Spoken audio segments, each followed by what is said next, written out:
I pestered the poor campus heartthrob for 3 years. I was a complete spoiled rich girl. He was always lukewarm towards me, neither saying he liked me nor that he hated me. It wasn't until my family went bankrupt, when I had the nerve to ask him to return the watch I had given him. His seemingly well-behaved sister, who had always encouraged me to pursue love, pushed me away. "Don't pester my future boyfriend if you don't have money, okay?"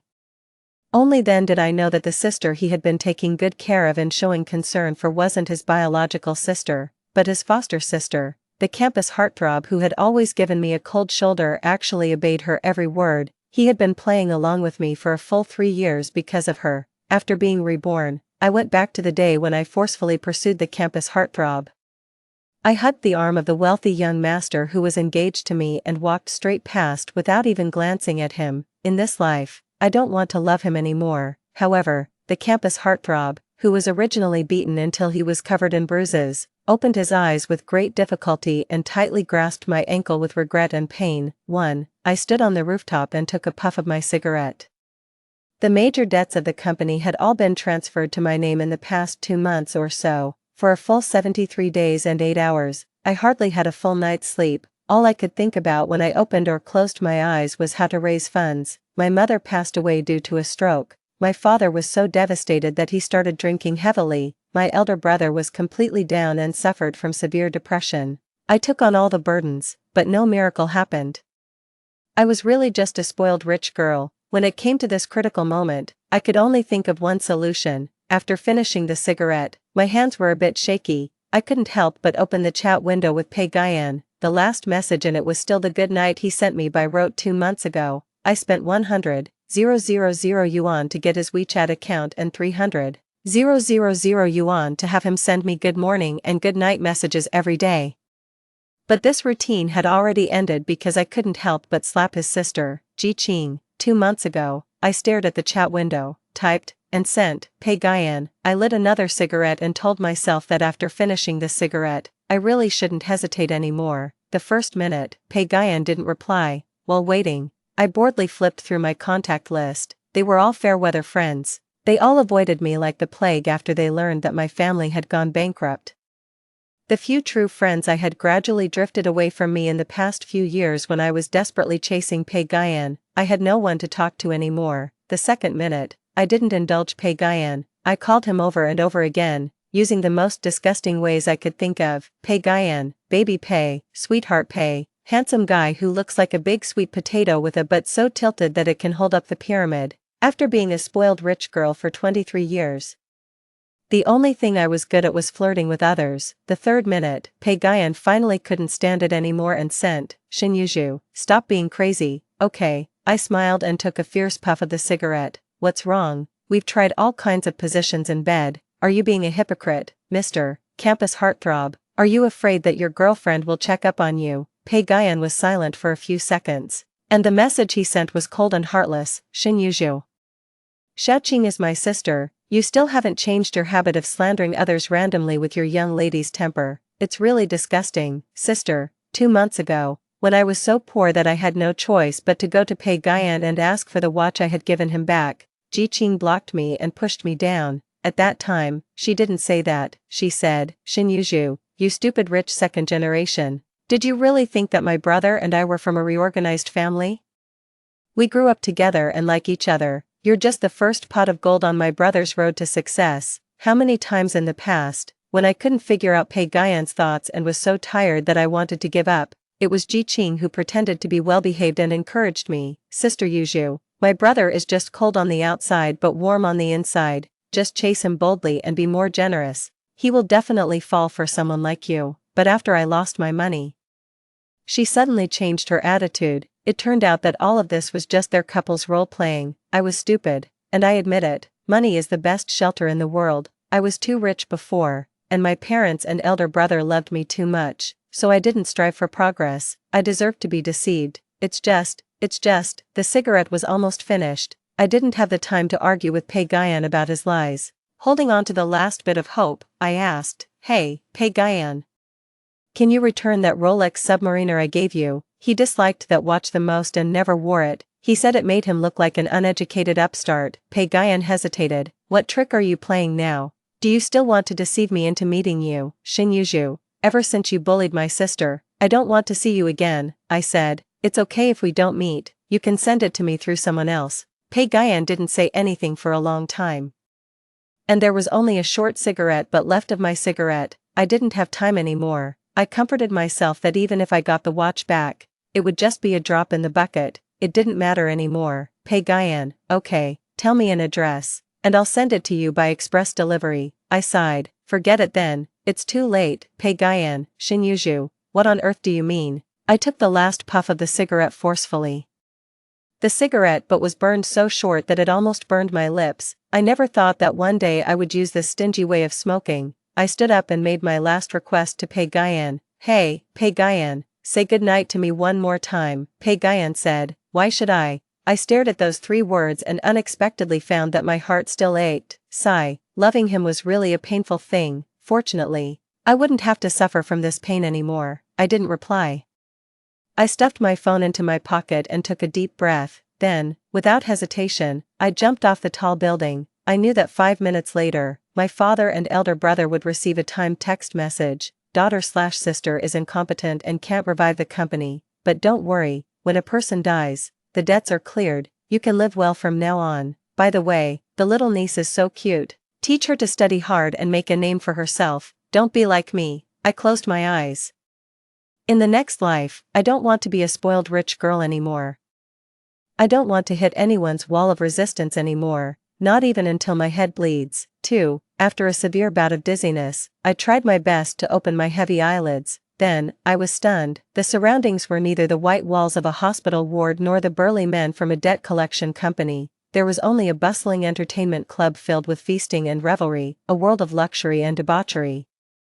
I slowly lowered my head and saw the out-of-season Chanel haute couture dress I was wearing, which was from 3 years ago, and I was filled with confusion. You're going a bit too far. I know you don't want to come to this blind date, but at least pretend a bit. Why are you even starting to play with your fingers while looking down? Is what I'm saying that boring? A man's somewhat lazy voice came from in front of me. I looked up.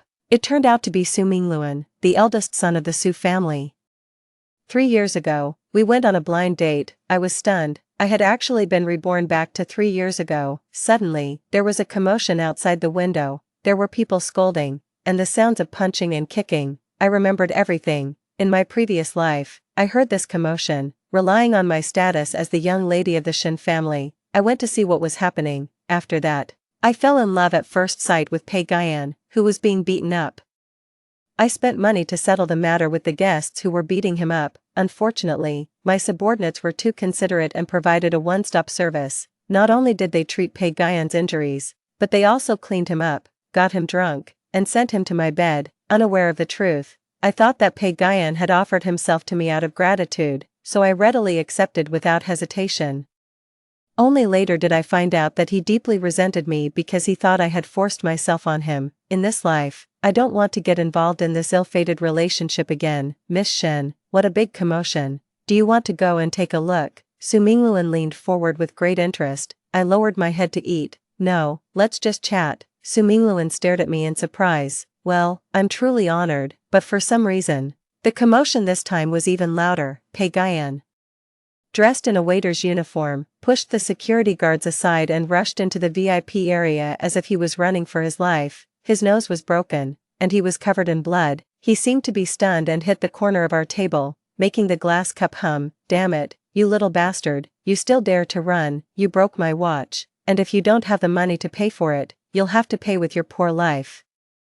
A drunken guest cursed as he walked in and was surrounded by the security guards. The scene was chaotic, but after Pei-Guyan, who was fleeing for his life, leaned against the table under me, he remained motionless as if he had found a shelter. The injured him curled up at the corner of my table, and his gasps made his chest rise and fall. He was flustered and kept wiping the blood with his hands, trying his best to make his face a bit cleaner. Su Mingluan stood up. He glanced at me and, very dramatically, spread his hands towards Pei-Guyan and gave me a gentlemanly bow. It's up to you. I was speechless. 3 years ago, I was indeed a well-known kind-hearted person in the circle, especially fond of rescuing handsome guys. Someone had made sarcastic remarks that I was a modern version of Shui Pan, the female character. At that time, I hadn't even read Dream of the Red Chamber and didn't know that I was being compared to the foolish Shui Pan. I gently shook my head at Su Mingluan.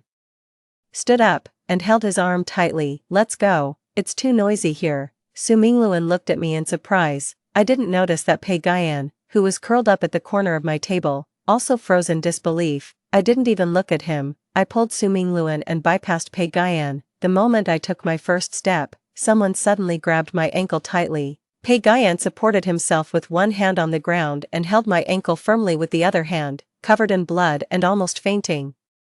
He still refused to let go. His cold voice was stubborn, yet carried a hint of unspoken regret. Miss, don't you want to save me? 3. His voice was deep and still sounded so pleasant. In my previous life, I would have been overjoyed if he had said one more word to me, but now, even hearing a single word from Pei Guyan made me feel creeped out and in great pain. I stood there stiffly, seeing that I didn't say anything. Pei Guyan called out softly again, this time. His voice was even more stubborn and pitiful. Miss, I lifted my foot and tried to break free from him. He didn't expect my reaction. He tried his best to raise his head, picked up the hot towel he used to wipe his hands, and regardless of the pain, wiped his face vigorously. Wait, look at my face. In my previous life, it was because of this fleeting glance that I fell in love with him at first sight. From then on, I was almost entangled with him for 3 years. As if we were destined to be at odds with each other, I lowered my head, and my eyes lightly landed on Pei Guyan's face. I calmly moved my eyes away, looking at him as indifferently as I would look at an ordinary tree. There was no surprise like in my previous life, and I didn't exclaim in admiration, "You're so handsome. Do you want to fall in love with me?" Pei Guyan couldn't believe it. While he was in a daze, Su Mingluan grabbed his wrist and forced him to let go because of the pain. You scared her. Su Mingluan frowned and said. Pei Guyan finally came to his senses and glanced at him. His eyes suddenly turned cold. Su Mingluan, I was a bit surprised. How could Pei Guyan know Su Mingluan now? In my previous life, even after he was entangled with me, he always maintained an indifferent attitude and never showed any interest in my social circle, let alone remembered the blind date partner I casually mentioned. I lowered my head. There was already a mottled blood-stained handprint on my ankle where the black high-heeled shoe strap was tied. Pei Guyan really grabbed me hard. I frowned. Pei Guyan looked at me expressionlessly, his eyes dark and hiding some unknown desire. I said softly, "It's so dirty." This sentence was like a punch hitting Pei Guyan's face. The curve of his mouth froze instantly. He stared at me in a daze. What did you say? I didn't want to look at him. I bent down to pick up the towel to wipe it. Su Mingluan was very gentlemanly, considering that it was inconvenient for me to bend down in a dress. He squatted down halfway and wiped Pei Guyan's blood cleanly. I hugged Su Mingluan's arm and said in a low voice, "Let's go. In this life, I won't make the same mistake again. I will stay as far away from Pei Guyan as possible." 4. There was a troublesome guest at the club, and the waiters were in a rush. Many guests also chose to leave, for a while. The doorman in charge of parking the cars was extremely busy. While we were waiting for the car, after asking for my opinion, Su Mingluan lit a cigarette. The light of the fire illuminated his cynical eyebrows and eyes. I had looked at this face for more than 10 years. I thought I had seen enough of it and was tired of it, but unexpectedly, after such a long separation, when I started over, I found that he was actually no less good-looking than Pei Guyan. In my previous life, tonight was the last time we met. After tonight, I met Pei Guyan. I strongly refused my parents' idea of having me continue with the blind dates, Su Mingluan and I gradually drifted apart. In fact, it wasn't just because I fell in love with Pei Guyan, it was also because I was a bit jealous of Su Mingluan at that time. I was jealous of his intelligence. I was jealous that he was the heir apparent as the eldest son, while I was just a rich second generation who was born only to eat, drink, and have fun. I used to think that being an heir was a light and glorious, yet easy honor, but I didn't expect that when the responsibility really fell on my shoulders, it made me dizzy and miserable. Because of this, in this life, I have let go of a lot of my feelings towards Su Mingluan. I suddenly said, "Let me ask you something. Do you know what a limited liability company is?" Su Mingluan, who was smoking, was suddenly choked. He coughed and asked me in disbelief, "Shinyuju, are you sick? Are you sure you want to ask me about business knowledge instead of limited edition luxury goods?" Me, tell me or not, it's up to you. Su Mingluan smiled and moved my hand aside, looking very casual. "Okay, since Miss Shin suddenly wants to study, Sue, will definitely accompany you to the end. We were chatting when we were suddenly interrupted. Shen Yuzhu, wow, you're Shen Yuzhu from the School of Business at University A. Right, we're from the same school. I'm good friends with your roommate. My name is Ji Qing. When I heard this voice, my eyelids suddenly twitched. When I turned my head, Ji Qing was supporting the injured Pei Guyan and eagerly stretched out her hand towards me. This is my brother, Pei Guyan, the campus heartthrob of University A. Ha ha ha. I smoked indifferently, my face expressionless. Following my gaze, Pei Guyan saw his arm that was hooked by Ji Qing. He pursed his lips and gently pulled his hand away. Ji Qing's smile froze for a moment. She playfully patted Pei Guyan. Brother, you can't be like this. You forget about your sister when you see a beautiful woman. I remember that in my previous life, she always liked to say things like this, saying that she wasn't as pretty as me and that she didn't look as much like a lady from a prestigious family as I did. I used to foolishly think that she was speaking well of me in front of Pei Guyan. Later, I realized that she just wanted to hear Pei Guyan's cold and disdainful reply, that I was just average looking and didn't look like a lady from a prestigious family. He thought I was just a superficial rich second generation, but strangely, this time, Pei Guyan didn't speak up to deny it. Everything fell into silence. Ji Qing had to get back to the point. She asked cautiously, classmate Yuzhu, you're so rich and beautiful. Can you please help my brother? He accidentally broke a guest's watch. And it seems to cost around 100,000 yuan. We poor college students really don't have that kind of money. Can you, for the sake of being classmates, give us a hand? Pei Guyan looked at me without saying a word. He, who was stubborn and aloof, didn't speak up to stop her. Instead, he stared at my face, falling into a strange trance. Ji Qing, it doesn't matter if you don't want to lend us the money. Then can you please say a few words to the manager and ask him not to fire my brother?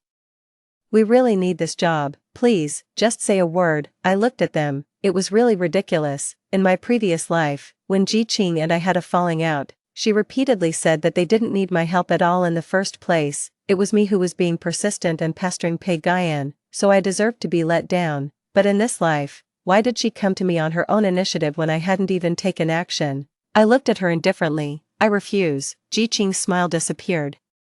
She was stunned and started to stammer out explanations. Sister Yuzhu, aren't you the kindest person usually? I heard that you gave someone 10,000 yuan just because your roommate helped you with your homework, and that person who asked you to help their family member find a job. Can you do this small favor? I smiled and interrupted her unceremoniously, softly uttering 3 words, why should I? Before Ji Qing could react, Pei Guyan beside her changed his expression first. It seemed that the 3 words why should I hit his most painful and nightmarish sore spot. He turned pale, looking at me in disbelief, his body trembling slightly. Stop talking, he said softly, the car is here, Su Mingluan said at the same time. I stared at Pei Guyan in confusion and then got into Su Mingluan's car without hesitation. Su Mingluan sensed my strangeness. He glanced at me. Do you know him? I shook my head. Not really, Su Mingluan said, since we grew up together. Let me give you some advice. You and him are not from the same world. Don't mess with him too much. I looked at him. Su Mingluan propped his arm on the car window, and under his cynical expression was a cold and cruel objectivity. I said softly, thank you. Su Mingluan shook his head. I also have my own ulterior motives. His eyes suddenly fixed on me, and he repeated, Yuzhu, I also have my own ulterior motives. What were his ulterior motives? I said. Su Mingluan, you want to marry me, don't you? Su Mingluan smiled. Our conditions are very suitable, aren't they? I looked at him quietly. In my previous life, when my family went bankrupt, Su Mingluan was one of the few people who took the initiative to help. However, at that time, the situation was already too difficult to reverse, and it was too late. It seemed that God specifically made me return to this point in time to make up for some regrets. I nodded. Okay. Su Mingluan was a bit surprised. Then how about having the engagement banquet in 7 days? I said. So soon? Su Mingluan nodded and smiled. Yes, I'm in a hurry. I'm afraid you'll be snatched away by some inexplicable person. 5. I told my parents that I had a favorable impression of the person I went on a blind date with, and they were very happy. They enthusiastically started making arrangements for the engagement banquet. My mother let out a sigh of relief and muttered to herself, now I can rest assured. I looked at her quietly and suddenly understood the details that I had overlooked in my previous life. Perhaps, the elders had already vaguely anticipated the disaster that would happen 3 years later. Even my mother might have already known that she was ill, so she was so eager to see me get married, she was afraid that after she died, no one would be able to take care of me. But for me, the significance of the arranged marriage was not just that. I didn't have that much confidence in my own abilities. I didn't know if, after studying hard for 3 years, I could instantly become an elite who could turn this situation around. Therefore, I needed a smart partner, a partner who was bound to me by a legal and valid contract. Having been reborn, Pagayan was no longer the center of my world. I was concerned about my mother's illness and started supervising her to have regular checkups and pay attention to her diet. I also took the initiative to suggest going to the company for training. My father looked at me with pride, and my mother exclaimed happily, "Baby has really grown up and is now caring about her mother." My brother raised his eyebrows and, pretending to be the head of the family, said seriously, "If you want to get some experience, you can't cry.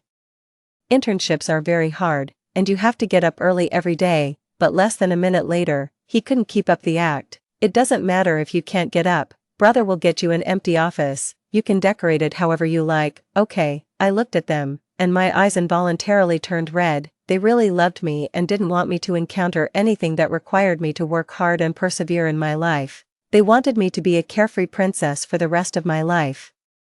They were willing to bear all the hardships and difficulties for me. However, after going through my previous life, I realized that this was wrong. No one could bear everything for a lifetime. I had to become independent. They protected me, and I also needed to be smarter to protect them. I picked up the textbooks that I had neglected for a long time and took the initiative to move into the university dormitory. However, this time, when I was in professional courses class, my classmates looked at me with some strange expressions. I turned my head and saw Pagayan with bruises on his face. He took the initiative to sit next to me. His voice was bitter. "Shinyuju, long time no see." 6. I stared at him as if he were a stranger. "Is there something wrong, classmate?" Pagayan was stung by my distant gaze. His eyelids fluttered slightly, and his expression remained cold. "Well, do you need someone to help you with your studies? I'm really good at economics," he said clumsily. I took a deep breath to control myself. "Classmate, aren't you from the Department of Biology?" Pagayan's eyes suddenly lit up. "You still remember?" I frowned and said nothing, burying myself in reading the book. Pagayan stared at me, his voice getting softer.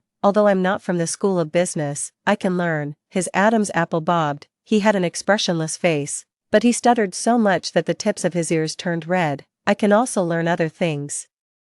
I looked at him in disbelief. "What things?" Pagayan lowered his eyes, his gaze complicated. "All the things you like." I was stunned when I heard this. I really didn't have that much confidence to think that just because of my looks, Pagayan 3 years ago would give up his pride and humbly pursue me. So, there was only one possibility. I turned cold and forced myself to control my anger, doing my best to stay calm. But Pagayan still wouldn't let me go. He said softly, "You know, right?" I pretended not to hear him. The teacher had already entered the classroom, and the first day of my brand new life was about to begin. But Pagayan persisted. He whispered, "Yuju, I owe you a good night." These words made me freeze instantly. In a trance, I seemed to be back on that tall building where the wind was strong and cold. I looked into the distance in despair, lit my last match, and the reply I got was an even colder and more desolate hell. I finally had to admit that Pagayan, the one who remembered all my embarrassing and humble moments of pursuing love, he had also been reborn. My tongue was burning. I gritted my teeth and said, "What on earth do you want?" Pagayan said, "Yuju, I didn't know that your family went bankrupt at that time. I regret treating you like that. I also forgive you for your hostility towards my sister. Let's start over. Let's be together again like in the previous life." Okay. 7. The teacher had already started the class. I was forced to shut up. I squeezed my pen tightly. The presence of Pagayan beside me was really unbearable. Finally, those 90 minutes of torment passed, and I got up and left without hesitation. Pagayan followed closely behind me. When we reached the stairwell, he grabbed my hand forcefully. "Yuju." I couldn't stand it anymore and slapped him hard. "Get lost." Pagayan's head swayed, but he didn't let go. I was furious and slapped him twice more. "Get lost. Why do you think you can forgive me?" The students passing by had heard the commotion and were secretly stopping to watch. I felt ashamed. Why was my first day of trying not to be a spoiled rich girl ruined by him again? Pagayan's face, which already had bruises, now had slap marks and started to swell. But what's hateful is, He was still good-looking, with red eyes. He looked like a vulnerable male model. Pagayan pursed his lips tightly. He held me firmly with both hands and finally couldn't hold back either. The pretense of trying his best to stay calm was completely torn apart. He stared at me. Why do I think I can forgive you? You tell me why. You kept saying that you loved me, but after being reborn, you immediately latched onto another man. I laughed out of anger. Pagayan showed his jealousy. You don't even look at me anymore, now that you have a new lover. You don't even glance at me. What's going on? After playing with me for 3 years in the previous life, are you bored and looking for something new? I was in disbelief. How dare you slander me, Pagayan? I fawned over you for 3 years while you kept giving me the cold shoulder. Who was playing with whom exactly? Pagayan couldn't stand it anymore. It was you. You got me drunk. You seduced me. Your love was incredibly cheap. You constantly coaxed me, said those shameless words, and tortured me. You humiliated me with money. The most hateful thing is, he was so angry that he couldn't speak. The corners of his eyes were red and swollen. He stared at me fiercely, as if he wanted to bite a piece of my flesh. Pagayan clenched his teeth with all his might to calm his breathing, but he still couldn't help letting out a furious growl. The most hateful thing is, why did you keep me in the dark? Why did you ask me to send you a good night message before you jumped off the building, Shinyuju? It was 8 o'clock in the morning. How could I not think that you were playing with me? That's just how you are. You've always been like this. You wouldn't even let me go when you died. You had to drag me to hell with you and make me suffer. I sneered. Stop pretending. What suffering are you talking about? Although I, Shinyuju, am a spoiled rich girl, I've never done anything heartless like forcing others. Didn't I ask you? I asked you countless times if you liked me. If you didn't like me, you could have said so. If you hated me so much, you could have said it out loud. What did I seduce you with? What did I coax you with? It was clearly you who neither took the initiative nor refused. You and your foster sister colluded to treat me like an ATM machine and deceive me. Damn it. Pagayan flinched as if he had been pricked by a needle. He wanted to refute, but his excessive pride still made it difficult for him to confess his true feelings. He stalemated, enunciating each word with effort. It's not like what you think. I looked at him coldly. When my mother was in the hospital and we were in urgent need of money, I was so anxious that I called you but couldn't reach you. When I knocked on the door, I found that the apartment I bought for you had become the love nest for you and Ji Qing. I just wanted to get back a watch to pawn for money. Ji Qing looked at me coldly and mocked me, then pushed me away. I was so angry that I slapped her. That slap happened to be seen by you, and you still think I have hostility towards her until now. Pagayan's expression suddenly changed. His face turned as white as paper. What did you say? I said, so. Was it all my misunderstanding? Isn't my Rolex Submariner with you? Didn't Ji Qing become the mistress of that apartment? Didn't you look at me coldly? Didn't you always take Ji Qing's side whenever something happened? Every single thing. How could I have wronged you so much? Pagayan, in the end, all you wanted was to have it both ways and earn money without sacrificing your dignity. You said I humiliated you with money. So why the hell did you accept it?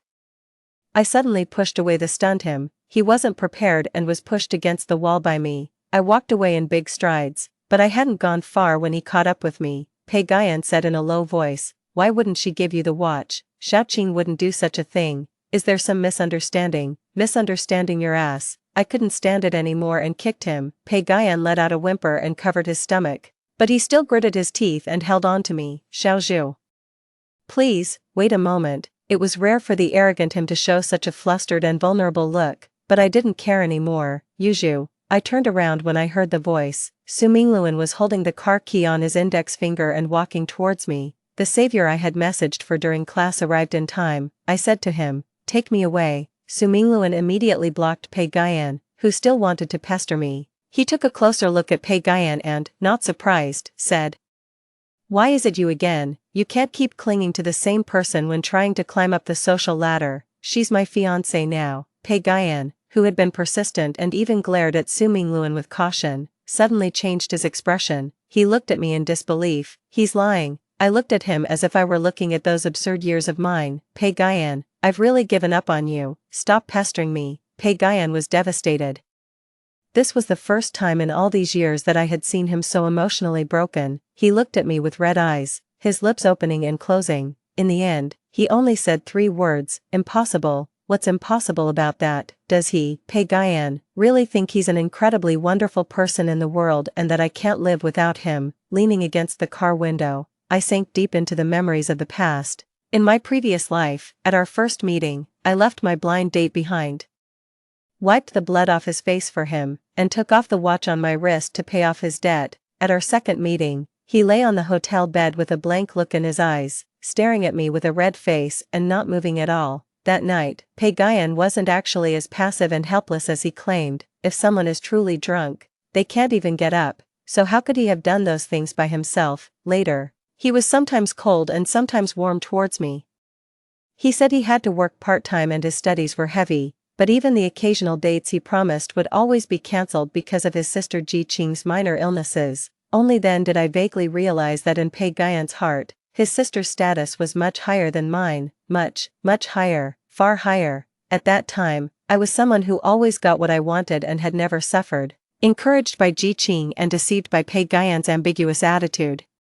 I always thought that if I tried hard enough and took a gamble, I would definitely make him fall in love with me too, an innocent rich girl who put all her thoughts into love. Thinking about it now, I was really naive back then. Every time I think of Pei Guyan, the stabbing pain in my chest has become numb and I feel nothing. I feel as if I'm peeking into someone else's life through a layer of fog. I will never like Pei Guyan again, Su Mingluan suddenly said. If there's anything that makes you unhappy, you can tell me. I looked up. What? He looked at me calmly, as if he had guessed something. Su Mingluan smiled and explained, although our marriage is a business arrangement, I think I should still fulfill the basic responsibilities of a fiancé. He added, however, speaking of which, I was really a bit surprised when you agreed to marry me. Yuju, you don't seem like someone who would follow the rules. I said, then what do I seem like?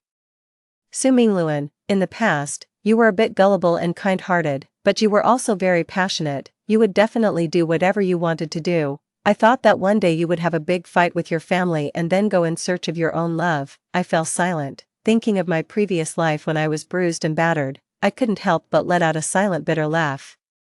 If I hadn't left that blind date early in my previous life and had instead listened to more of Su Mingluan's wise words, maybe I wouldn't have ended up in that situation. Su Mingluan, I know you don't have much strong affection for me. What about you? Su Mingluan shrugged. We grew up together, although we're of similar age. I always think of you as a silly little sister. However, I like you very much, but for someone like me, liking someone may not take up the majority of my life. Su Mingluan pointed out, love is just a social relationship, a fragile chain that, in most cases, needs to rely on money, honor, and emotional value to exist, and sometimes, even when all those conditions don't disappear, it will sadly fade away silently over time, but interests are solid and eternal. It sounds like you're very pessimistic about love, then why do you still want to marry me? Su Mingluan smiled. It's not pessimism, but objectivity. The reason why I want to marry you is basically the same as the reason why you're willing to marry me. We're both wealthy children who grew up under the protection of our families.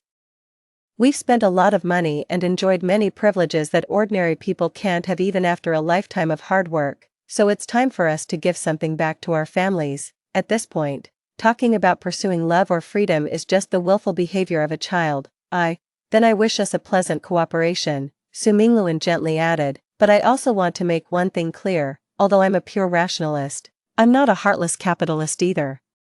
There's a little bit of humanity in my heart, and there's a small part of that humanity that belongs to love, and it's called Xinyuju. Although that part isn't big, I hope Miss Shen, who is used to seeing good things, will accept it. Hearing his extremely candid words, I couldn't help but laugh. 9. On the day of my engagement to Su Mingluan, Pei Guyan also came. He stared fixedly at the engagement flower arrangements and posters outside the hotel until his eyes turned red. None of this is real. She clearly likes me. He was extremely unwilling and pushed the flower baskets away insanely. Before he could fully vent his emotions, he was forcefully pressed to the ground by the security guards. Ji Qing's face turned pale and then red. She didn't have the memories of the previous life and didn't understand why all of a sudden, the man who had been filled with her in his heart and eyes would suddenly see her true colors and be so cold towards her. She also didn't understand why Pei Guyan would suddenly pester another woman as if he had gone crazy. She staggered over to help him up, but Pei Guyan pushed her away. Ji Qing finally couldn't hold back. Brother, Why are you pestering a woman who doesn't like you? This is really unseemly. Pagayan finally looked up at her. You also know that this kind of thing is embarrassing. Then why did you lie to her behind my back? Make her lose all face by chasing after me, just to make fun of her.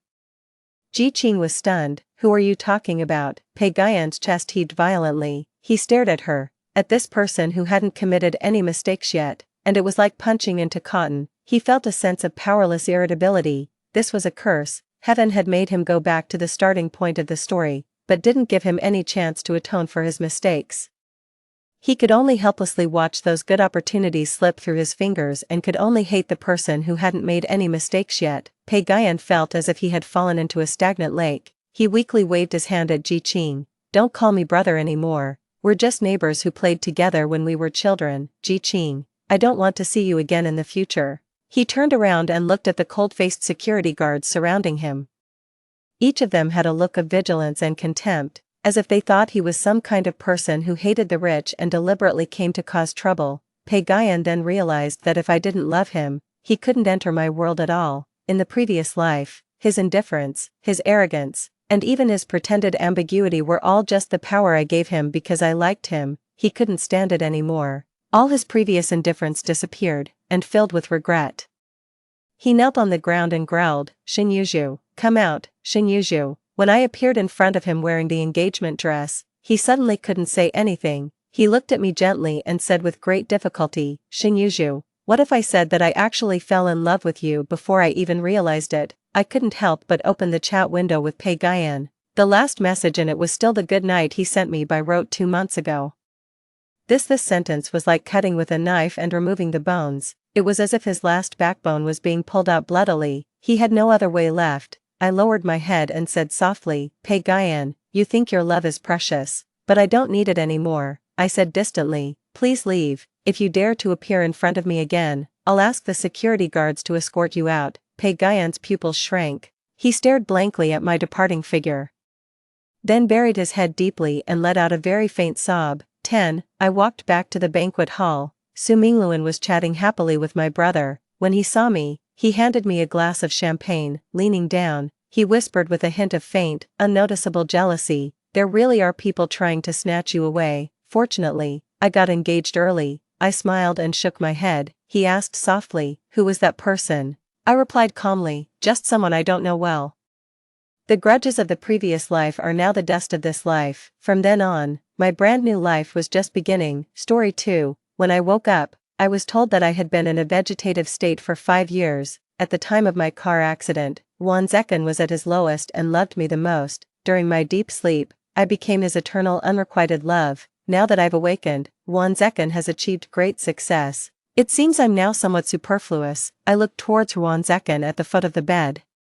His eyes read as he murmured, Azzy. Upon hearing the news of my awakening, he had cut short a board meeting and rushed to the hospital. Then I turned to the secretary at the door, forcing a smile, her lips pale from biting them. Azzy, do you remember me? Wan Zekan tentatively reached out his hand as if I were a fragile object. I nodded and pointed towards the door. That girl at the door looks a lot like me. Is she my long-lost sister? Wan Zekan's hand stiffened instantly, however.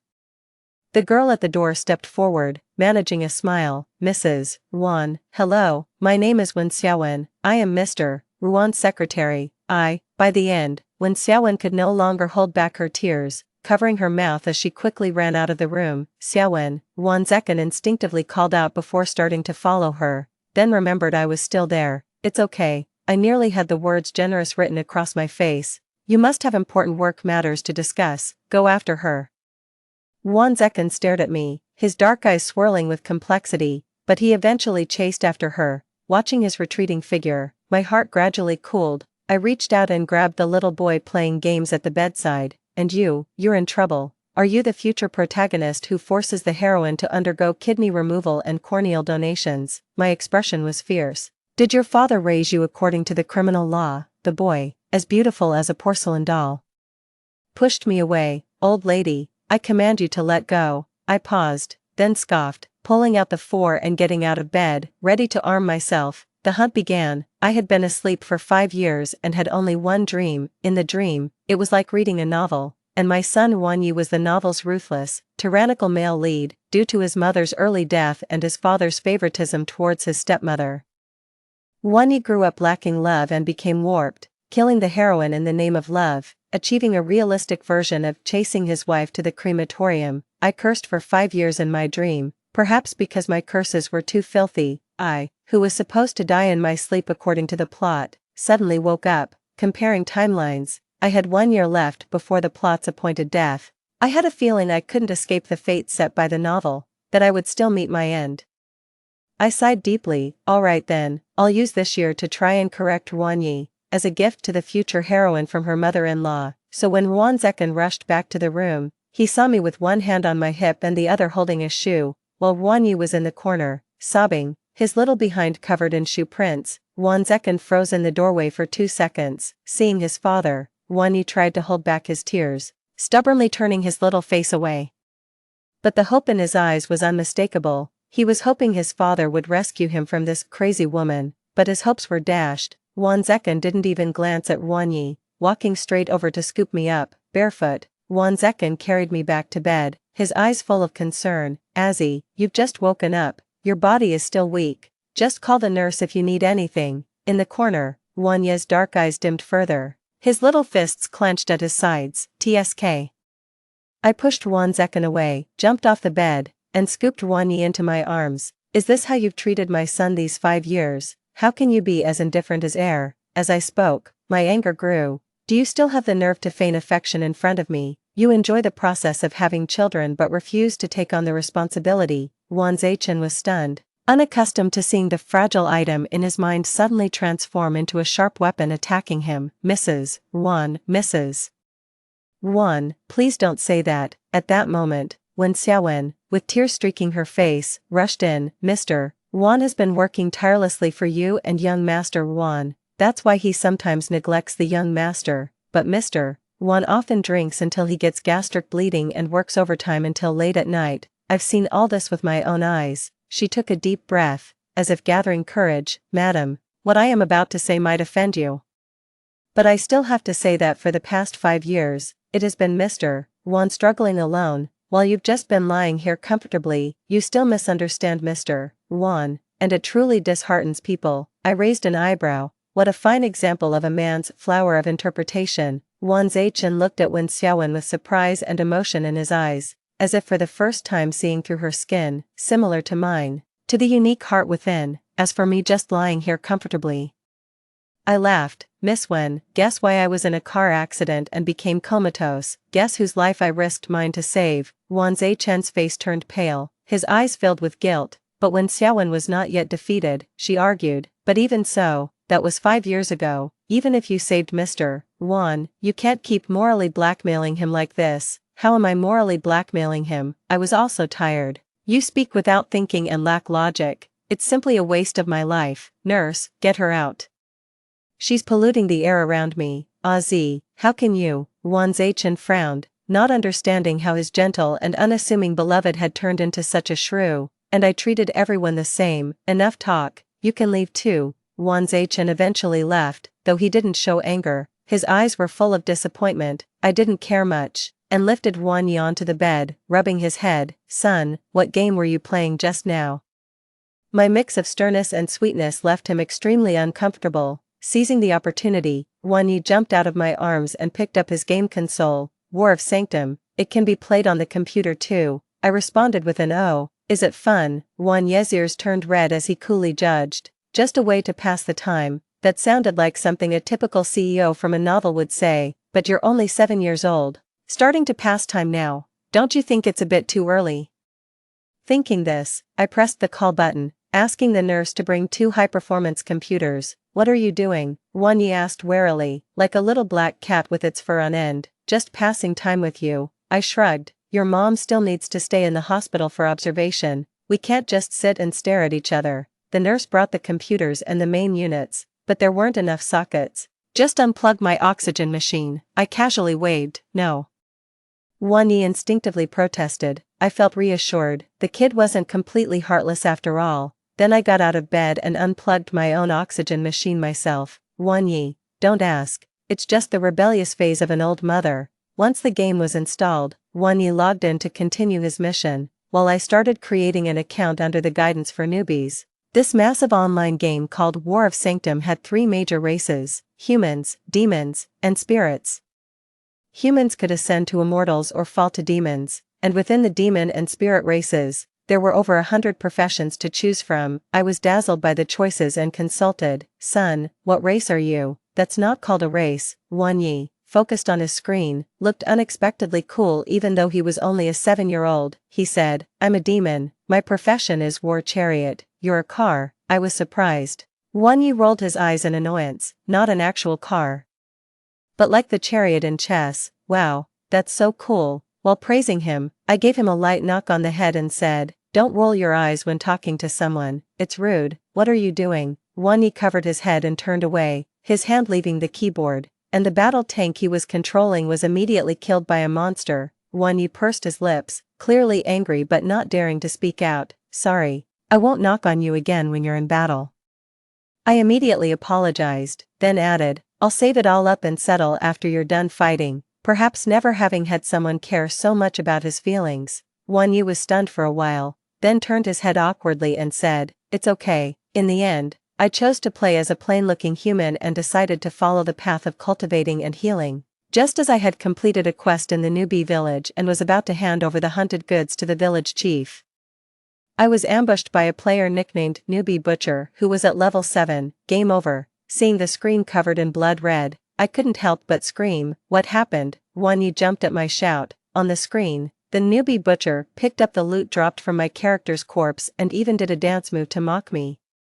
I furiously pressed the respawn key. I got ambushed in the newbie village, and he's dancing next to my corpse. Wan Yi didn't say a word after hearing this. When I recovered from the respawn, I saw a huge monster furiously chasing the Newbie Butcher, landing critical hits and camping at the respawn point. The Newbie Butcher was beaten down to level 1. And that 59-level demon called Invisible Man finally left his corpse and came over to me, a message appearing above his huge demonic horns.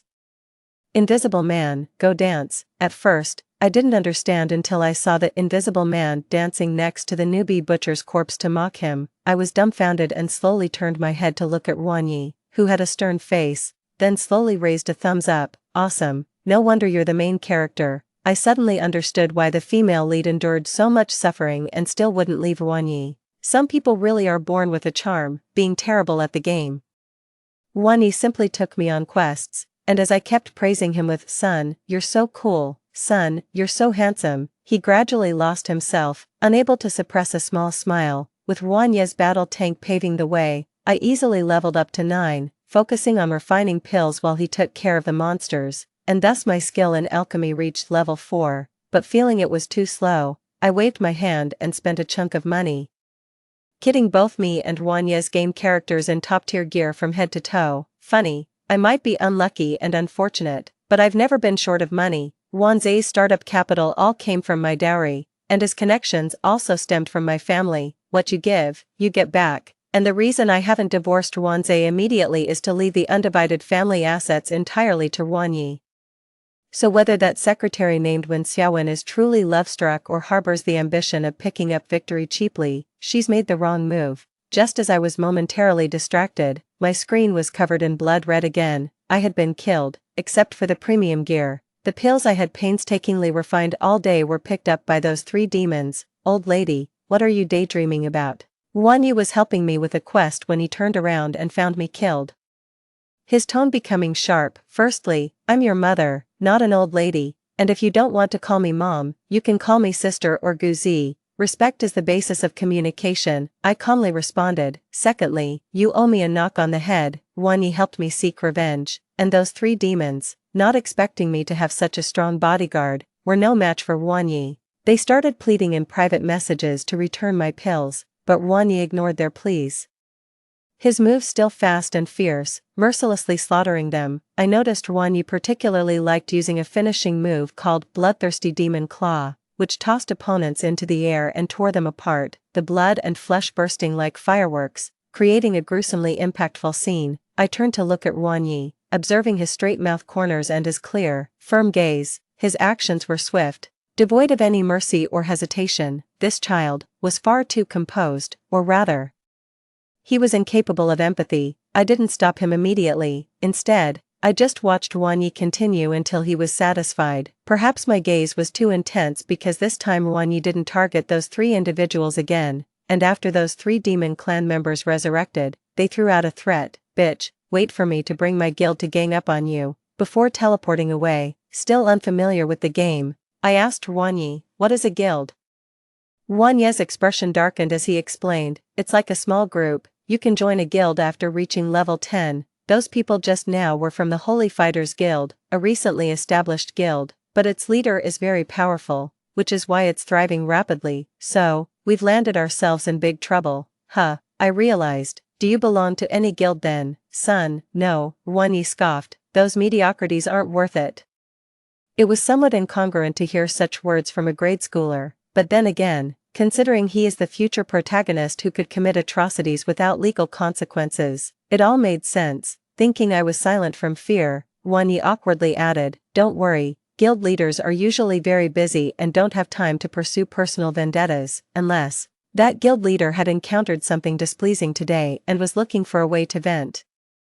I stared at the guild leader named Qing Zaliang Chen, a cultivator of the human race, and his companion, a white fox demon named Warm Smile, falling into a brief contemplation. That's clearly Wan Zai Chen and Wen Xiaowen. What a small world. Just finished a confrontation in reality and now, we're clashing online. Qing Zaliang Chen, was it you who ganged up on our holy fighters? I was drinking water when I thought of Wan Zai Chen saying such a middle school-like line with his face.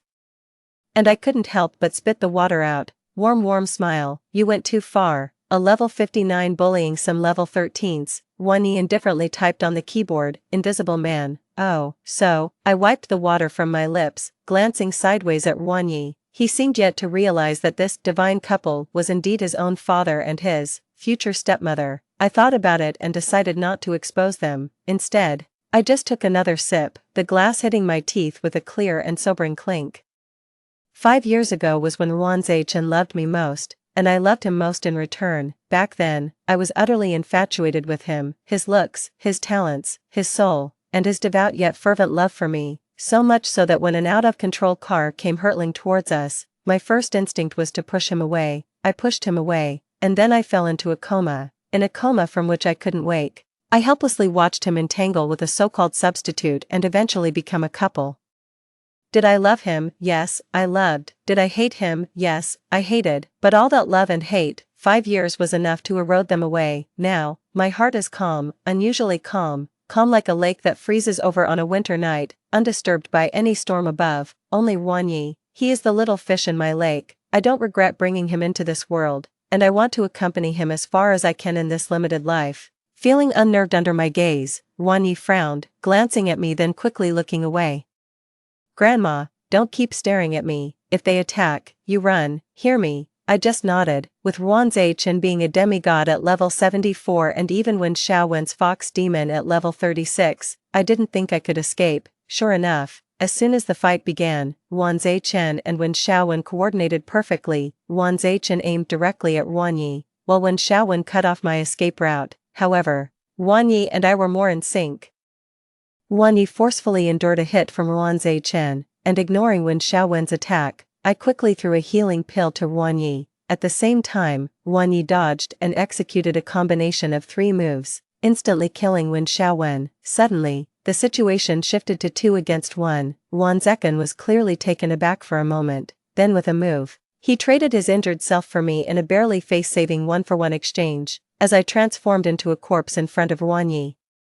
He remained unmoved and simply focused on healing himself. His calm composure was evident through the screen, his dark eyes clear and piercing. Then the real battle began. Wan Zekan, at level 74, should have easily overpowered Wang Yi at level 59, however, Wang Yi maximized the advantages of the demon race, fighting in an unconventional and cunning manner. Despite being severely injured, he managed to hold his own against Wan Zekan for half an hour, while lying dead. I simply had the caretaker bring some snacks and munched on sunflower seeds while exclaiming at the excitement of the duel. Naturally, with the level difference between them, no miracle occurred in the end. Wang Yi was killed by Wan Zekan. The massive corpse of the demon race lay like a dark mountain in front of the celestial-like human race. Its silent, intimidating presence felt even through the screen. After watching this intense father-son duel, I didn't forget to interview Wang Yi about his post-battle thoughts. Son, what do you think about that person named Qing Zhe Chen? Wang Yi withdrew his hands from the keyboard, his face expressionless. Mediocre. Perfect. Pleased with Wang Yi's filial piety, I handed him a handful of sunflower seeds. And what about your mom? Terribly weak, he mumbled. Wang Yi tried to dodge my feeding, but I still managed to stuff his mouth with seeds, silencing his filial remarks. Even before Wan Zekin had come to seek retribution, many onlookers had gathered. Now that Wan Zekin had killed Wang Yi, members of the Holy Battle Army cheered, praising the chairman's might. Previously, those three demons were even more vociferous, demanding that Wan Zekin fight me and Wang Yi. However, Wan Zekin didn't act as expected. He waited for Wang Yi to resurrect and then extended an olive branch. Qing Zhe Chen, you have some skills, why not join our Holy Battle Army? I'll overlook the past incident where you attacked my men, and I can help you fully utilize your talents in our army. I raised an eyebrow at Wan Zekin's magnanimity and vision. No wonder he rose from Little Wan to Chairman Wan in just 5 years, while Wang Yi, cheeks bulging with seeds, didn't even think before typing his response. Invisible man. No. This blunt refusal instantly angered the crowd. Members of the Holy Battle Army cursed Wang Yi for his ignorance and ingratitude. Unable to believe he dared refuse their invitation after being defeated by their chairman, as tensions seemed to rise again, it was time for Wen Xiaowen to step in. She approached my game character, Wen Yi Xiao. Sister, I see you might be new here. Would you like to join our Holy Battle Army? If you're into healing, our guild offers free resources and materials. Cute smile. System. Player Wen Yi Xiao invites you to join the guild Holy Battle Army. Do you accept? As this invitation popped up on the screen, my hands full of sunflower seeds, I hesitated to let go but then managed to click the mouse with my pinky. Click, agree. System. Player Ziyu has joined the guild Holy Battle Army. Wang Yi swallowed his seeds, frowning at me. If it was a mistake, you can apply to leave the guild. I didn't make a mistake. I flicked another handful of seeds towards him, clapping my hands clean. It's tough to gather materials, and since joining gets them for free, why not join? Besides, joining also meant first-hand updates on the thrilling, dominant CEO and his delicate secretary's untold stories. I kept this last comment to myself, my lips curled in a mocking smile. Upon joining, I noticed a new golden tag above Wen Xiaowen's head, Chairman's wife. Looking at the chairman tag over Wan Zekin's head, I felt like something green should fittingly appear above mine too. Wen Xiaowen, twisting her enchanting fox demon figure, made a friendly gesture towards me. Wen Yi Xiao, Chairman's wife, welcome to our big family. Winking face. Her ambitions couldn't be clearer. I typed a response. Ziyu, 6, Wang Yi, munching seeds like a little hamster, suddenly choked, finally understanding why I chose the name Ziyu, because Ziyu is always right. Since he doesn't want to join the holy warriors, just let it be. There's no need to beg him so meekly. Oh, can't bear to let him go. Confucius says, may I ask, are you two a couple in real life as well? As I asked this, someone from the Holy Warriors quickly responded, come on, no, our guild leader and his wife are first-time online daters, just like elementary school kids falling in love. Oh my, it's too sweet every day. Know it all. Welcome to join our Holy Warriors. We have enough dog food to make you full. Search and search. I heard that our guild leader is actually a big CEO in real life. It's like overbearing CEO falls for me walked into reality. I'm totally dazzled. When Xiaowen seemed a bit embarrassed by the teasing and voluntarily let go of Wan Zekin's hand, creating some distance between them. Wen smiles, not really, Wan and I only got married for a system reward. We haven't even officially met offline yet, she said, pointing to her fingers. Wan Zekin simply pulled the distance back between them without saying a word, seemingly agreeing by default. Wow. This information overload is frying my CPU. Does this mean that in the game, Wan Zekin and Wen Xiaowen don't know each other's real identities? Lord Zekin, Wan Zekin, Wen smiles, Wen Xiaowen, are these two really that naive? It's so obvious, can't they see? In disbelief, I pointed to the screen. Son, have another close look at their nicknames. Do you realize who they are? Wang Yi frowned and scrutinized for a moment, impatiently saying, there are so many people playing this game. How would I recognize just any two? I was immediately reassured. Even Wang Yi, the young protagonist, couldn't figure it out. Perhaps this is some kind of narrative inevitability, but if Wan Zekin in real life looks for Wen Xiaowen as a substitute, and they seemingly develop feelings for each other. Then in the game, Wan Zekin plays along with Wen Xiaowen and flirts with her as if they were strangers online. Let me think, is this some kind of love triangle, a pink mushroom? Hey. I just saw that the official wants to organize an offline meetup, wouldn't they meet then? Funny, vulgar and, yeah, then I can ship the guild leader and his wife's offline couple. I immediately went online to confirm, and this large meetup organized by the Battle of St. Row was scheduled for next month. Not too far if driven, fervent, go, even if it rains knives I will also go. The guild leader and his wife must come, my shipped couple finally meeting offline, sobbing, let Wan Zekin and Wen Xiaowen meet offline, what a wonderful occurrence, a good thing. With a mindset of loving a spectacle, I immediately spoke up to encourage. Confucius says, if the guild leader and his wife come to the meetup, I'll let the invisible join the holy warriors, the invisible. Wan Yi sent a question mark and turned to look at me fiercely, why use me as a bargaining chip? Seeing this, I couldn't help but reach out and rub his baby fat cheeks. Oh, because you're cute. Wan Yi blushed, pursed his lips, and reluctantly typed on the keyboard, the invisible, as she said. This gave Wan Zekin an out, and he finally spoke up, agreeing to participate in the offline meetup. And Wen Xiaowen also stated she would attend on time, thus. Wan Yi agreed to Wan Zekin's invitation and officially joined his father's holy warriors. Wan Ye's prowess was evident to all, and his joining injected a strong force into the holy warriors. The three vengeful demons, knowing they were in the wrong, strategically fell silent. The guild's atmosphere became harmonious, everyone eagerly looking forward to next month's meetup, curious to see what their comrades in arms looked like, watching everyone support Wan Zekin and Wen Xiaowen. Calling her guild leader's wife repeatedly, a smile naturally formed on my lips, a pure smile, too lazy to even mix in any sarcasm. Wan Yi noticed my smile and suddenly seemed unhappy. You seem to care a lot about those two. Yeah, I openly admitted, it's like watching a comedy series, one that keeps on giving. Who cares about all this mushy love stuff? Wan Yi huffed and turned his head away, his voice low. You might as well watch me more. What did you say? I pretended not to hear clearly, making a gesture of confusion. Watch who more? Nobody, Wan Yi said with a flushed face of embarrassment. Getting up to leave, I playfully scooped him up in a monkey fishing for the moon hug, and reached out to tickle his waist. Tell me clearly what you're trying to say, or else I won't let you go, I teased. Initially stiff, Wan Yi soon broke into laughter, trying unsuccessfully to maintain his aloof demeanor as he twisted and turned. Tears of laughter streaming down his face. I'm saying, only then did I stop, my hand still positioned under his armpits to prevent any escape. Speak, breathing heavily, his face flushed like a little tomato. Wan Yi stammered, you, instead of looking at them, why not look more at me? I'm your son. At the end, Wan Yi closed his eyes, his face a mix of embarrassment and indignation as if he was ready to explode. I couldn't help but laugh genuinely. Leaning in to kiss his forehead, that's more like it. When it comes to matters of love, don't whisper or keep it bottled up inside. Think about it, if you hadn't spoken up today and I suddenly died tomorrow, wouldn't you regret it? Only realizing what the touch on his forehead meant, Wan Ye's ears began to burn. Hearing my ominous words, he immediately glared and snapped, shut up. I flicked his earlobe gently, one for before, and one for now. Will these two flicks help you remember to speak properly? But Wan Yi, ignoring the pain on his head, stubbornly glared back at me. I forbid you to talk like that, you're not going to die. That's such nonsense. I laughed, unable to help myself. I am human, and humans will eventually die. It's the natural order of things. Yet Wan Yi stiffened up, his little fists clenched tight, throwing a childlike tantrum for the first time.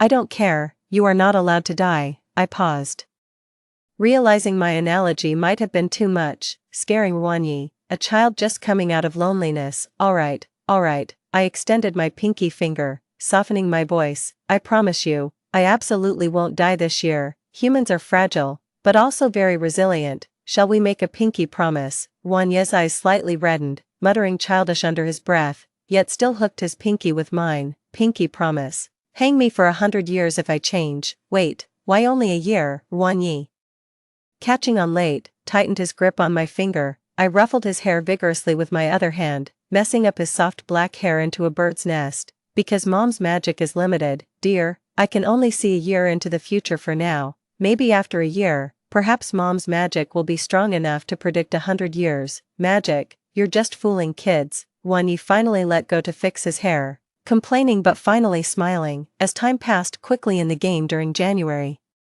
Won Zaichen also came to visit me multiple times, but I had the caretaker turn him away at the door. He thought I was brooding in solitude, angry at him. Little did he know I was actually inside, playing games with Won Yi enthusiastically. Faced with cold treatment from his so-called first love, Won Zaichen had no choice but to shift his infatuation to a game character, a gentle and considerate tender smile, who required no commitment, as each indulged the other.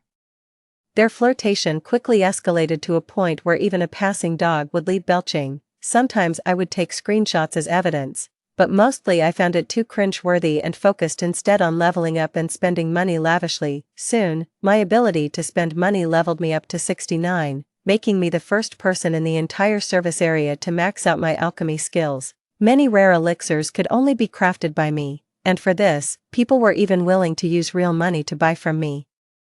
With some even harboring lethal intentions, after over a dozen troublemakers died, everyone knew that the alchemy master called Ziyu always had a level 94 demon race character named Invisible Man by his side, quick to retaliate and hold grudges. If you dared touch Ziyu, the Invisible Man would chase you across the server like a mad dog, with a strategy of strike first, show courtesy later. My army quickly expanded, its numbers swelling from a few hundred to over 1,000.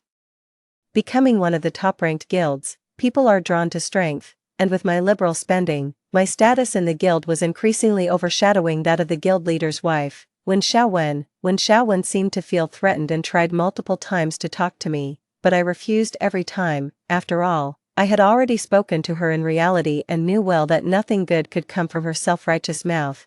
I really don't want to waste my precious gaming time. Yet one day, after waking up from a nap, I saw Won Yi staring at the computer screen with a fierce expression. I yawned lazily and got out of bed. What's wrong? Stuck at a level again. Since I felt I might only live for another year, I hadn't yet told my parents and younger brother in Hong Kong about my awakening. I didn't want to disturb their lives, which had just begun to recover from their grief. For reasons unknown, Won Zaichen also chose not to disclose my awakening to the outside world. The Mrs. Won was still a comatose person lying in a private hospital, like a sleeping beauty living through people's filters. In reality, I had long moved out of the hospital, bought a fully furnished villa, moved in directly with Won Yi, and even transformed the bedroom into a gaming room. Starting a shameless life with games, of course. Won Yi, the kid, still had to go to school, and on the matter of self-discipline, I never had to worry about him. When Won Yi was at school, I hired professional players to help maintain his account. Today being the weekend, Won Yi was at home. I leaned over to look at Won Yi's computer screen, which he tried to block, but I pushed his hand away. There, on the official forum of War of St. Luo, was an explosively popular post with a shocking title. Shocking, goddess turns into a shameless mistress. The great Master Dan says, all my drowsiness vanished instantly. Mistress, who, me? Won Yi clicked his tongue hard, trying to cover my eyes. It's all slander from rubbish people, nothing worth seeing. I know. I grabbed his hand, but knowing your enemies gives you an advantage. Your mom isn't that fragile. Won Yi pursed his lips in silence. I scrolled through the mouse. Reading quickly, the post was long, with pictures and seemingly factual, the commentary highly manipulative and incendiary. Essentially, it claimed that after joining the Saint Fighters, I had secretly seduced the leader Qing Zeliangchen and, taking advantage of my position, isolated the rightful leader's wife Wen Xiao. The accompanying picture showed me publicly rejecting Wen Xiaowen's chat, with Wen Xiaowen's game character looking down, appearing helpless and pitiful.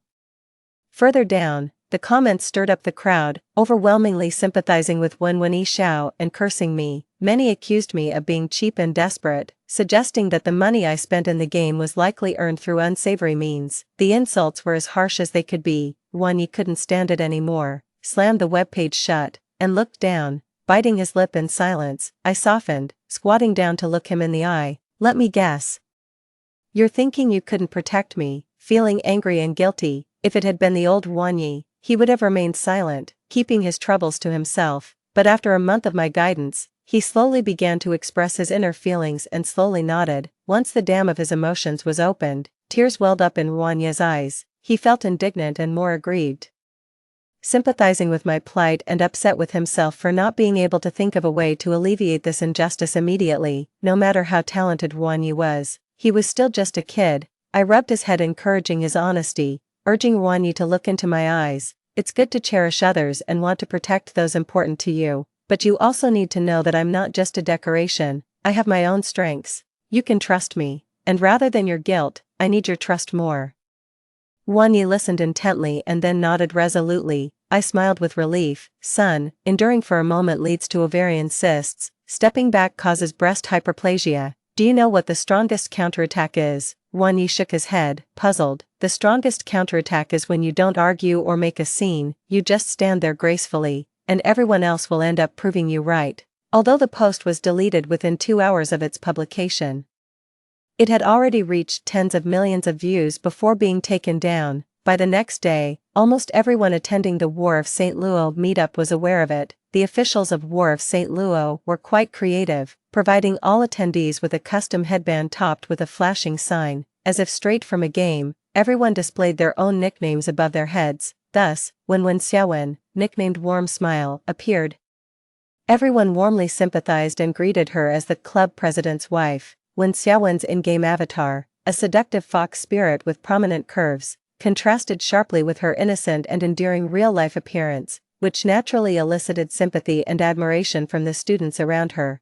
This discrepancy caught the attention of all the male players, who couldn't take their eyes off her. The atmosphere reached a climax when Wan Zekin, the CEO of Yugong Trade Group, made his entrance. The moment his nickname Qing Zhe Liang Chen was spotted above his head, the whole room erupted into screams. Amidst the screams, Wan Zekin's eyes were fixed only on Wen Xiaowen. Their eyes met, both noticing the nicknames above each other's heads, sparking a moment of surprise and understanding, and a deep, soul-stirring affection whirled into their hearts. It's you, it's really you, as if ordained by heaven, surpassing all others. They smiled at each other, as if their souls were embracing tightly. Around them, the crowd went into a frenzy, whispering excitedly, "Ah, what kind of divine romance is this? It's like a CEO romance novel come to life. I'm totally shipping this." But I heard Mr. Wan comes from a well-connected family, and his wife is supposedly a high-profile lady. I remember his wife was in a car accident and became comatose. It's been years. She must be dead or they must have divorced by now. I know his wife's name is Guzi. Before the accident, she was known as the lady. I've seen her photos. She looks a lot like Wen Xiaowen but with more grace. Such a tragic beauty. Well, there's nothing you can do if she's in a vegetative state. You can't stop someone from moving on to someone better. Since all cell phones were confiscated by the officials, people couldn't go online to verify facts or record anything. So you can imagine the scene when Wan Zekin and Wen Xiaowen were sweetly together.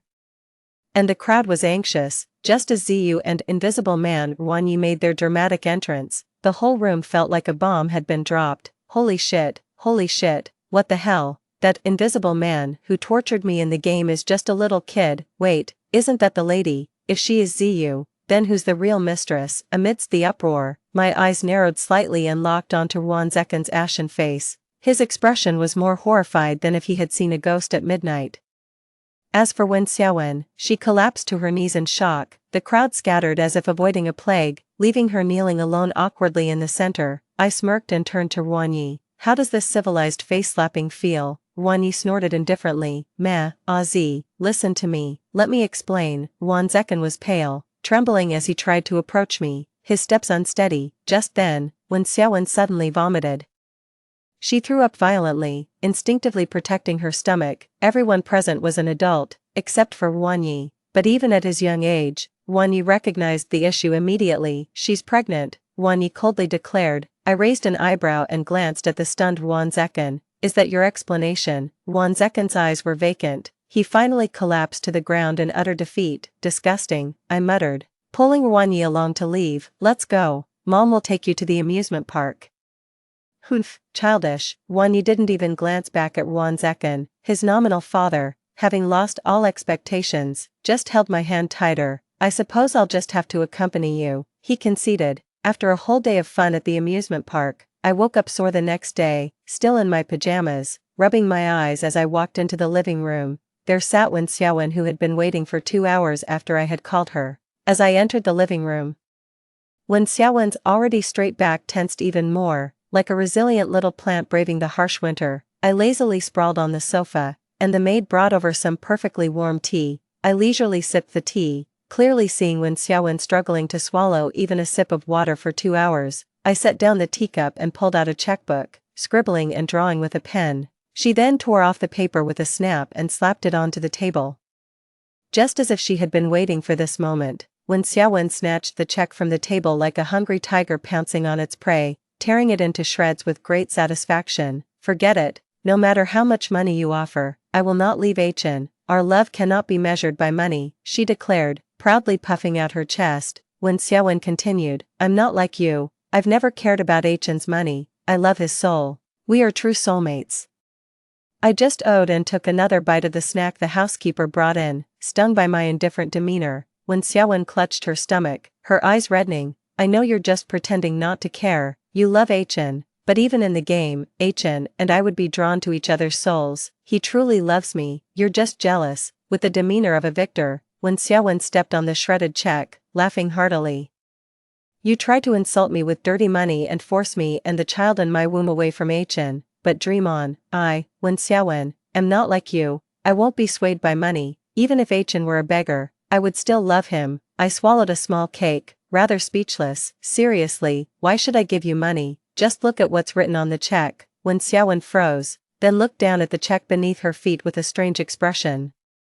The messy pieces of the check clearly spelled out 4 words, depend on the defense. When Xiaowen's face turned green as if she had truly stepped in something disgusting. Just then, Wang Yi came in wearing a small apron, holding a tray of freshly baked cookies, and sighed in resignation, Guzi, you're so childish. I clapped my hands and picked a cookie that wasn't too burnt. Anyway, no matter what I say, you won't listen. Let your soulmate tell you in person. With that, I pushed the half-closed door fully open, revealing a much-aged Wan Chen outside. Seeing Wan Chen, when Xiaowen first looked shocked, then joy mixed with shyness appeared. Although she had been emotionally charged just now, she hadn't said a wrong word. It could even be considered a passionate confession. However, Wan Chen didn't look at her, he just stared at me pleadingly. I was really drunk that night, I thought she was you. I stuffed another burnt cookie into Wan Chen's mouth. Stop it, until this mess is sorted out.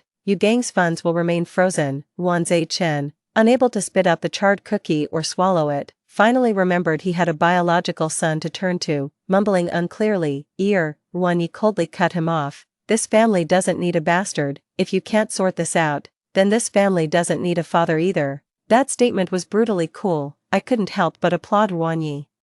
Struck hard, Wan Chen staggered, his face turned red, filled with anger and unwillingness, but in the end, all he felt was heartbreak and despair. The once confident and radiant man now wilted like autumn leaves. I didn't bother to watch his performance, issuing a directive, Wan Chen, I'm taking my son to the registry office to change his surname. When we return, if you've sorted this out, I might consider keeping you at you gang. Hearing this, Wan Chen's eyes lit up like a dog. A begging dog, he rushed inside, stepping fiercely on the pile of shredded checks. From afar, my laughter could be heard. It was nothing, I just fairly mocked everyone who stepped on depend on the defense. As the mother of the male lead who started with a boxed lunch, my name clearly shows the author's casual creativity, but at least I like this surname. From then on, Wang Yi changed his name to Gu Yi, his domineering aura even stronger. Before this, I always thought Wen Xiaowen was cunning.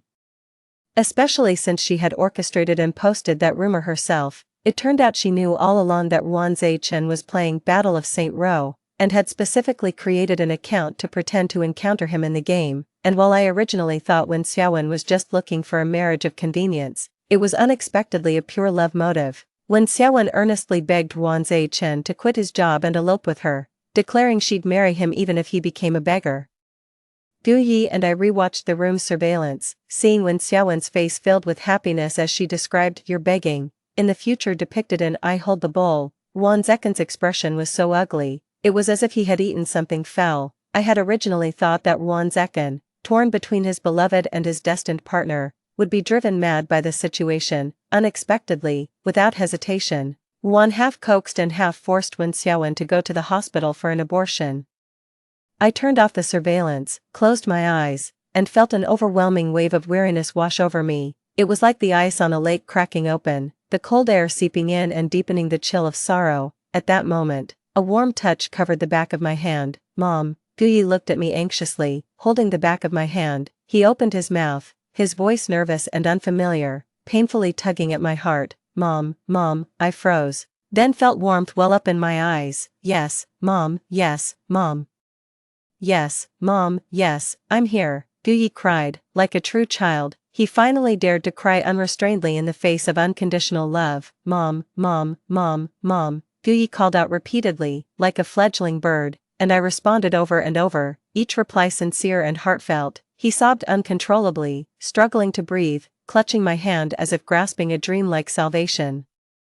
"Mom, I love you so much. Thank you, thank you." I cried too, my tears like the melting ice on a lake. They say God cannot be everywhere. That's why mothers were created. Given the limited time, I need to address 3 matters. First, when Xiaowen ran away, Wan Zekan had tricked her into going for an abortion, but at the last minute, when Xiaowen changed her mind and fled, Wan Zekan was so upset that he cursed Wen Xiaowen's ancestors in the hospital. It was quite a scene. And I wasn't surprised to hear this news. The novel's irresistible force was at play. No way could the pivotal antagonist's illegitimate child be easily dismissed. "Don't worry, Mom," 7-year-old Guyi reassured me, patting my hand with a smile that was eerily chilling. "If he dares to bother us, I'll make him regret being born." Me, with the future male protagonist speaking out, how could I dare to make a sound? Second, Wan Zekan was thrown into the sea. The incident at the Battle of St. Luo meetup was leaked. My family in Hong Kong heard about it and came straight over, tying up Wan Zekan to throw him into the sea to vent their anger on my behalf. However, due to the novel's irresistible force, Wan Zekan must survive until Guyi is grown, so, he was thrown down, then surfaced, sunk again, and surfaced, back and forth until my research scientist brother took him back to Hong Kong for human experiments. He really was superfluous. This also marked a new method of revenge against a scoundrel. Third, I'm getting sleepy again. My daily sleep durations are getting longer, and even the best doctors are powerless. It's all because of the plot's irresistible force. A year is almost up. This year has been quite carefree for me. My only regret is probably that I can't accompany Guyi any further, and Guyi has grown a lot this year, though he fundamentally lacks empathy. After sleeping for an entire day and night, I finally thought of a solution. "Son, before you deal with someone, first consider whether this person has a mother. If you think they do, imagine whether your actions would make their mother sad, but if it seems like they don't have a mother, then don't hold back." Guyi understood and remembered this. That night, I had a dream where Guyi met and fell in love with the female protagonist, their relationship healthy and warm, free from the tragedy of a marital chase, leading to a happy ending. I woke up with a contented smile. Just as dawn was breaking, Guyi was lying next to my bed, his pinky finger hooked with mine, his face streaked with tears. I tenderly watched his sleeping face and suddenly remembered, long ago, he had also closed his eyes and entered my world like this, such a tiny bundle of joy, and yet, he truly tripped me up for a lifetime. I couldn't help but sigh deeply. Fortunately, there will always be someone who appears and ignites the fire within your heart. Guyi woke up at some point, his eyes tearing up from the bright light, but he continued to gaze at me intently. "Can't that person be Mom?" I paused, looking out at the bright and splendid day outside the window, and finally, smiling, I ruffled his hair. "Your own story is about to begin. Mom's magic has vanished. Mom only exists in the past." I closed my eyes, feeling as though I had been in a very long dream. In the dream, the lake froze and then melted.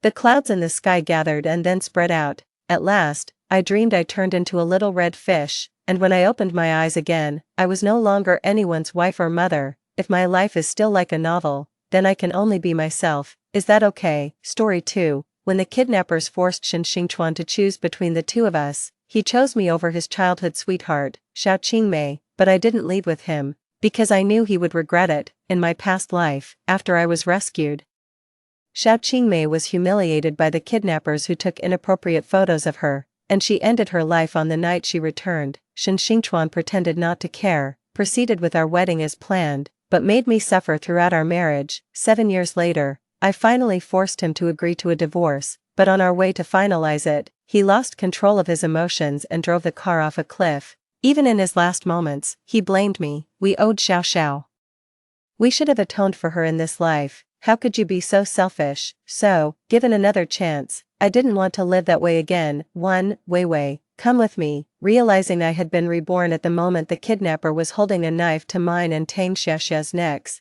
they demanded Shen Xingchuan choose one of us to save. His gaze shifted between us, and after a fierce internal struggle, he made the same choice as in his past life. He reached out to me, but I firmly shook my head.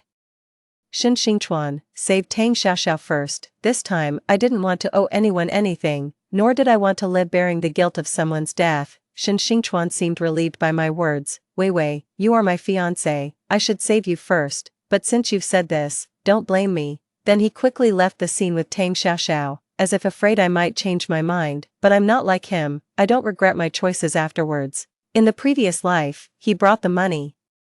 But the kidnappers raised the price at the last minute, saying they could only take one person first. Shen Xingchuan had no choice but to choose me, but during the time we went back to gather more money, the kidnappers, taking advantage of the situation, took inappropriate photos of Tang Xiaoxiao and were about to assault her. Fortunately, we arrived in time with the police, even though they didn't go through with it. The mere situation had already stripped a young girl of her dignity.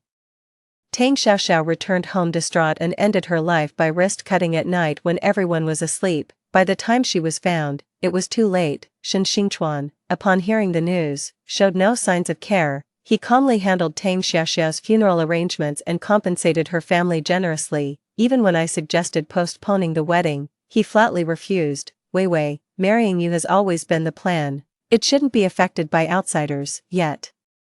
The outsider he mentioned haunted him for 7 years. Marrying me was just to trap me, to make me atone for Tang Xiaoxiao. But what was my fault, too? After Shen Xingchuan left with her, I started figuring out how to save myself, because this time, I wasn't sure if Shen Xingchuan would come back for me. In the previous life, he had slipped a tracker into Tang Xiaoxiao's pocket while hugging her. Thus, even when the kidnappers changed locations, we could locate Tang Xiaoxiao immediately, but just now, it seemed he had forgotten all about it. I guess, from the beginning, the person he wanted to save was always Tang Xiaoxiao. It was only because of my status as his fiancé and fear of being criticized by others that he reluctantly chose me. After all, our engagement was just a union of families. Our feelings for each other were never that deep. While Tang Xiaoxiao had been with him during his most innocent years, they were childhood sweethearts and true confidants. It's only natural that Shen Xingchuan from a past life would have regrets. In this life, he finally got his wish. I'm happy for him. Meanwhile, I didn't forget to look for an opportunity to escape. I knew that when the kidnappers moved locations, they'd pass by an auto repair shop. The mechanics inside were known for their fierce and ruthless fights. In my past life, when the kidnappers passed by, they tried to temporarily occupy the repair shop, but didn't anticipate the tough-as-nails owner who flatly refused. The group ended up in a fierce brawl. The kidnappers probably never dreamed that there were people even more fearsome than them. Eventually, fearing the situation might escalate, they had no choice but to flee in disgrace. Later, when the kidnappers were caught, the repair shop owner came forward to testify. Just like in my previous life, they left one person in the car to watch over me. The rest rushed towards the repair shop. My hands were tied behind my back, and the kidnapper in the driver's seat completely underestimated me. I took advantage of his inattention and bit open the car door handle with my mouth. Then I pushed the door open and ran forward like mad. My destination, like the kidnappers, was also the auto repair shop. I was betting that they wouldn't stand by and watch me perish, so I charged in brazenly. Inside the shop, chaos reigned. I immediately spotted the young owner of the repair shop. His features were sharp and his presence commanded a kind of awe-inspiring righteousness, coupled with his nimble movements. He exuded an indescribable coolness. Afraid of being accidentally hurt, I sprinted over to him with lightning speed, but I used too much force and ended up knocking him to the ground. When I fell into his arms, my face turned pale with fright. Sorry, so sorry, I stammered an apology. Could you please help me? The man glanced at me, his eyebrows knitting together. The next second, he rolled on the ground with me several times. Then, with a loud bang, a chair fell right where we had just lain. If he hadn't acted quickly, I probably would have been seriously injured. Still shaken, the kidnappers realized I had escaped.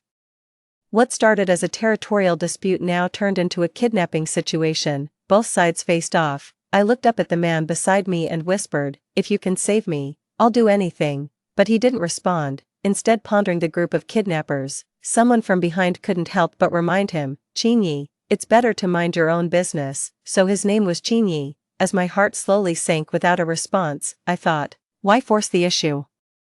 When the leader of the kidnappers called me over for the third time, I started walking towards them, but soon, a hand pressed on my shoulder. I was forced to stop. Chinyi stepped forward and said to the kidnappers, she's under my protection today. Perhaps even the heavens were on my side, as suddenly the roaring sound of motorcycles was heard outside. Chinyi's face broke into a confident smile. My backup has arrived. Hearing this, the kidnappers glared at me unwillingly and walked away cursing. My heart, which had been in suspense, finally settled. I silently sighed in relief and felt my wrists being freed. Chinyi had cut the ropes binding my hands. I'm Linwei. Thank you for what you did just now. I extended my hand towards him. Chinyi, however, kept staring at my wrist, where the ropes had left marks. It looked quite alarming. Let me take care of that for you. I shook my head. It's just a minor injury. No big deal. Wasn't it you who said that you'd do anything as long as I could save you? Without further discussion, he pressed me down onto a stool and fetched the first aid kit. Bear with me for a moment. I bit my lip, watching him intently as he treated my wound. A sudden warmth filled my heart. I remembered in my past life, shortly after I married Shin Xingchuan, there was an incident where he got drunk. As I helped him back to the room and suggested he drink less, he became furious and pushed me away violently. I lost my balance and fell to the ground. The jade bracelet on my wrist shattered as it hit the floor, and the fragments cut into my wrist. I screamed in pain, clutching my bleeding wrist. Seeing this, Shin Xingchuan just stared at me coldly and said, does it hurt? Good. Xiao Xiao suffered far more than you ever could, yet she can no longer feel pain. If it weren't for trying to save you, how would she have ended up humiliated by the kidnappers? How could she have become so desperate? I sat there on the ground, in utter disbelief. My heart grew colder bit by bit. It took a long time before I could find my voice again. But, the kidnappers took me and Tang Xiaoxiao to threaten you. It was your choice to save me first. Why are you saying these things to me now? The drunken look on Shin Xingzhou's face seemed to have faded, but his gaze was still icy. Linwei, I was actually against this arranged marriage from the start. If you hadn't told Grandma that you liked me, she wouldn't have forced me to marry you. So, what you mean is, if it weren't for me, you would only need to save Tang Xiaoxiao. Ha ha. I suddenly burst into laughter. Shin Xingchuan, you're being ridiculous, blaming me instead of the kidnappers. I stood up and went back to my room to tend to my wound myself. From that day onwards, no matter how much it hurt, I never spoke to Shin Xingchuan about it again. Now, the person in front of me was clumsily blowing on my wound, afraid that I was in pain. With a sour feeling in my eyes, I closed them and took a deep breath, knowingly asking, what are you doing? Chinyi looked up, his smile pure. When I was a child and got hurt, my mom would do this to ease the pain. Does it feel a bit better? I nodded. Yes, much better. Encouraged by my response, Chinyi continued what he was doing. But the peaceful moment was soon interrupted. Brother Qin, I heard someone was causing trouble at your repair shop, so I rushed over. Where did you find such a charming girl? A tall man with tattooed arms entered the door and immediately his eyes lit up at the sight of me. It's really rare. I think this is the first time I've seen such a beautiful girl here. As the tattooed man spoke, a shy smirk crawled across his face. Seeing this, Chinyi stepped in front of me. Thanks, but the issue has already been resolved. As for anything else, it's none of your business. I'll treat you to a drink another day. The tattooed man was taken aback, then realized the situation. Old Qin, now that you've got a girl, can't even deal with your own brother. He turned his head away haughtily and huffed loudly. It seemed like he was angry. Chinyi rubbed his forehead and then pulled him aside, whispering, can't you be more observant? Just go wherever it's cooler. Brother Qin, is she your girlfriend? Does it look like it? They look like a perfect match at first glance. You know what's what. Kid, I don't care. You have to treat me to some wedding candies. You won't miss out. The two not far away kept whispering, though they tried to keep their voices down. Their words still clearly reached my ears. To ease the awkwardness, I pretended to be very busy, looking left, right, up, and down, just not daring to look at them.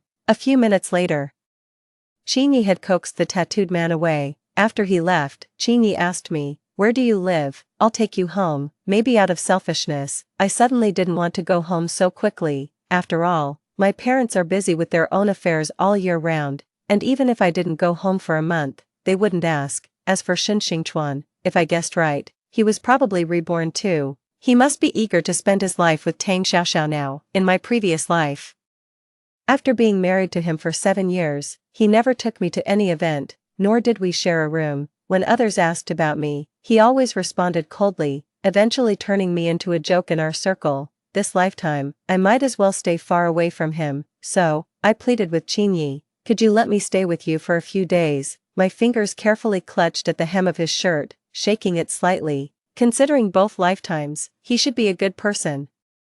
And he also had the capability to protect me. Would he refuse if I imposed on him? Suddenly, Qingyi looked down at me, his gaze burning intensely. Little girl, if you keep this up, I might take you seriously. Perhaps because the distance was too close, I could even smell the fresh scent of soapberry on him. I swallowed reflexively, about to speak, when I heard a familiar voice behind me. What are you doing? It was Shen Xingchuan. He had come with the police. You all right? Shen Xingchuan looked at me, his concern seeming genuine. I shrugged. Do I look like I'm in trouble? Shen Xingchuan fell silent. Tang Xiaoxiao then walked in. She glanced at the now normally operating repair shop and bluntly asked, Lin Wei, how did you escape from the kidnappers? As far as I know, there were 6 of them, your hands were tied, and you were in unfamiliar territory. I'm really curious, what did Tang Xiaoxiao mean by that? Everyone knows that the Lin and Shen families were planning a marriage alliance, but they were also both eyeing that piece of land in the south of the city, with the auction happening in 10 days, the highest bidder wins. But just at this critical moment, this incident happens, and the ransom was frighteningly high. Lin Wei, I really can't help but think crooked. Was she suspecting that I hired the kidnappers? I admit, I've never been so speechless in both my lifetimes. Tang Xiaoxiao's plight in her previous life, I truly feel helpless and sympathetic, but this life, it's as if I saved her. Yet after she was rescued, her first reaction was to bite back at me. It's truly disheartening. Suddenly, I raised my hand. He shouted loudly, Officer, someone here is slandering me. Then, all of us were taken away. While waiting for the interrogation, Tang Xiaoxiao was relentless. Why won't you speak? Lin Wei, I snorted coldly. Why should I talk to you? You're not a cop.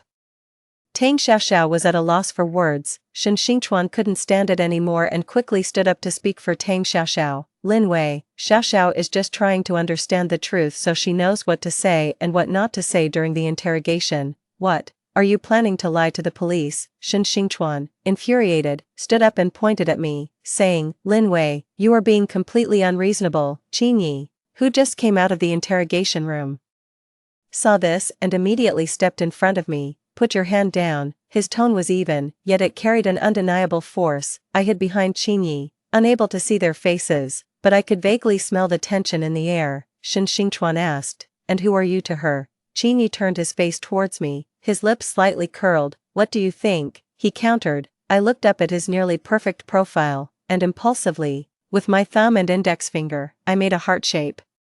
Shen Xingchuan saw this and his face darkened several shades. Just then, the police called him to make a statement. After a round of questioning, the situation became somewhat clearer. The police had identified a suspect, and now they needed to catch the kidnapper to proceed with the investigation. But I knew, this was the work of Shen Xingchuan's rival. After leaving the police station, Qingyi looked at me and said, Okay, what? I was completely puzzled. He explained. The thing you asked me about this afternoon, it's okay. I finally understood he was referring to my request for him to let me stay with him. It's just me and my mom at home, and she's currently at the old house. I usually stay at the repair shop, so feel free to come. I was just about to agree, then Shen Xingchuan chimed in. Lin Wei, your parents already know about the kidnapping. They must have landed by now and are heading home. Are you sure you don't want to go back?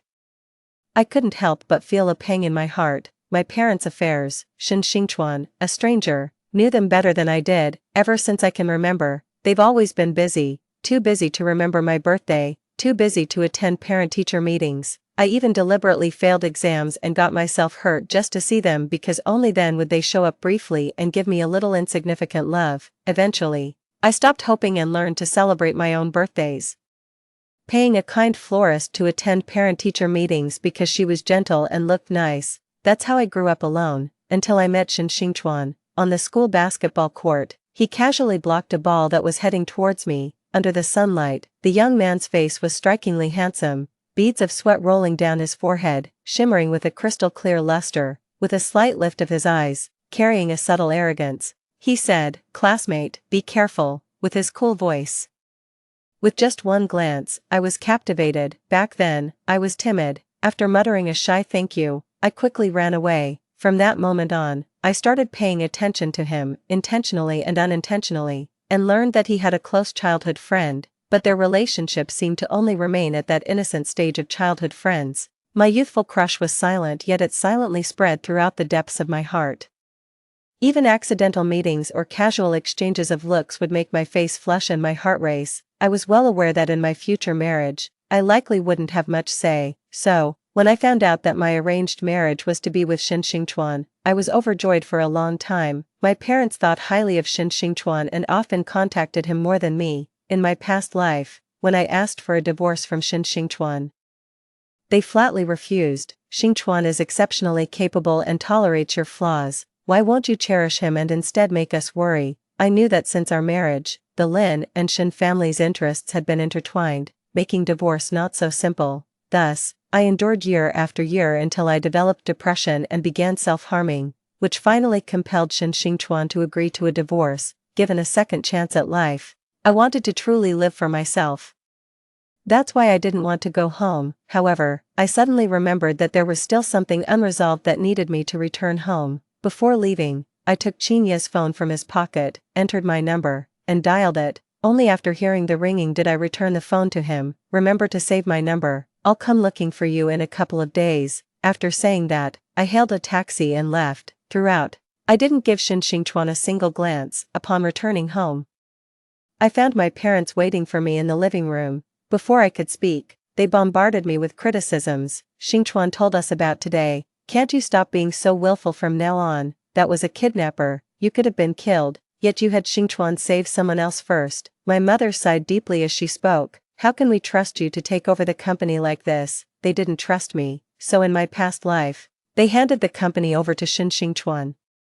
Then they lived worry-free and pursued the dreams of their youth. My father, who had been sitting on the sofa, suddenly spoke up. "Let's get the wedding sorted out soon." "I disagree," I stated firmly. "I came back to tell you that I'm going to the Shin family tomorrow to call off this marriage, whether you agree or not. This time I will make my own decisions. Also, don't try to use the company to threaten me. You can give it to whoever you want. I don't want it anyway, having lived once already."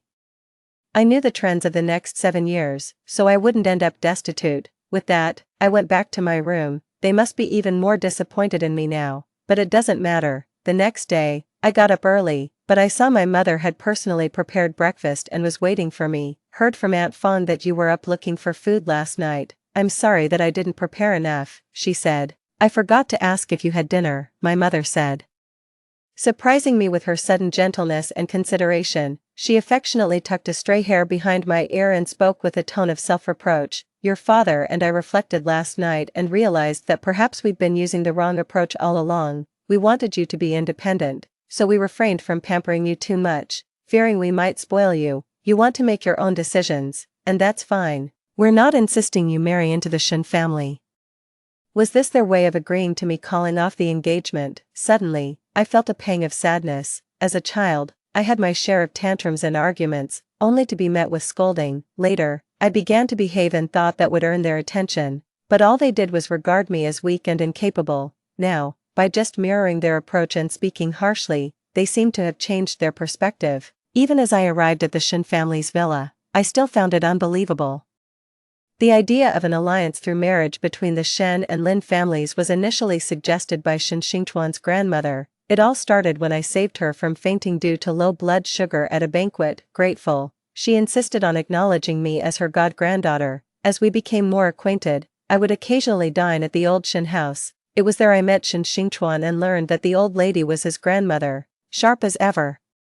She immediately noticed my fondness for Xingchuan, which led to everything that followed. Now, the thought of personally discussing the cancellation of the engagement with her felt somewhat unfair, especially since she had given me the Shin family's heirloom bracelet. It seemed I had no choice but to return it. Shin Xingchuan arrived before me, accompanied by Tang Xiaoxiao. They were both dressed formally, which matched the situation since I had called off our engagement, allowing them to possibly get engaged immediately, a situation where everyone could be happy. However, When I placed the bracelet on the table, Shen Xingchuan grabbed my wrist and asked, "What does this mean?" Right, I had only mentioned meeting at the Shen family home last night, without bringing up the breakup. Old lady Shen, sensing something, asked, "Wei Wei, did Xingchuan do something to wrong you?" Her gaze sharply turned towards Tang Xiaoxiao. I respectfully responded to old lady Shen.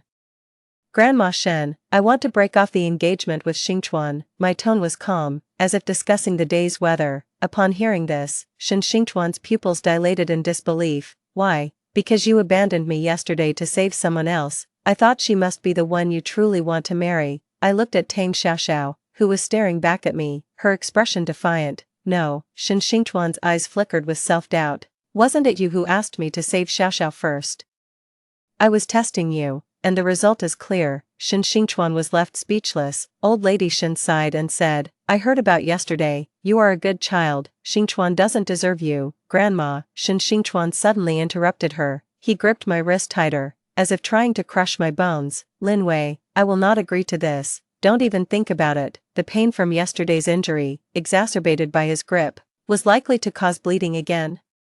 I endured the pain and suddenly found the whole situation rather amusing. In my past life, after Tang Xiaoxiao's death, he mourned for 7 whole years. Having been reborn, he was even more eager to save Tang Xiaoxiao. I thought he was deeply in love with her, eager to marry her right away. I tugged at the corner of my lips and smiled, saying, "If you insist on this, I'll contact the media tomorrow and unilaterally announce the cancellation of our engagement.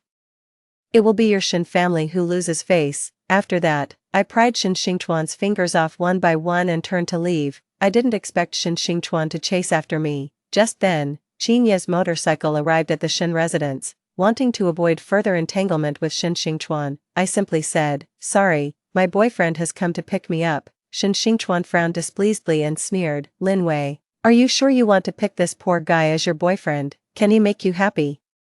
Or should I choose someone like you who is hypocritical and fickle?" After saying that, I walked towards Qin Yi, but the next second, my wrist was grabbed again. "Ouch," I cried out in pain. Shen Xingchuan, the instigator, then noticed the injury on my wrist. He panicked, trying to explain, I didn't know you were hurt."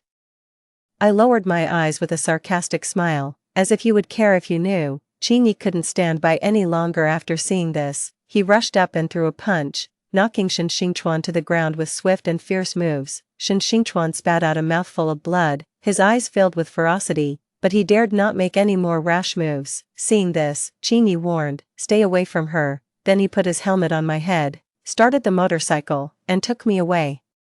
As the motorcycle sped through the mountains, the scenery changed rapidly before my eyes. I leaned on Qin Ye's back, enjoying the thrill of speed. It felt like this could temporarily make me forget the unpleasantness earlier. "Girlfriend, where do you want to go?" Qin Ye's voice came from ahead. I chuckled, realizing he had heard everything I said earlier, so naturally, I wrapped my arms around his waist and said, "Since you called me girlfriend, can I go see your place? I'm quite hungry." "That's not a problem at all, and I'm quite a good cook." "Then I want 4 dishes, definitely arranged." Qin Ye's laughter echoed through the mountains, influenced by him. At that moment, I felt an immense sense of relief. Qin Ye's house was bigger than I expected. He hurriedly brought me a pair of brand new men's slippers. "They might be a bit big, but these are the only new pair I have at home." I casually slipped them on and smiled. "It doesn't matter.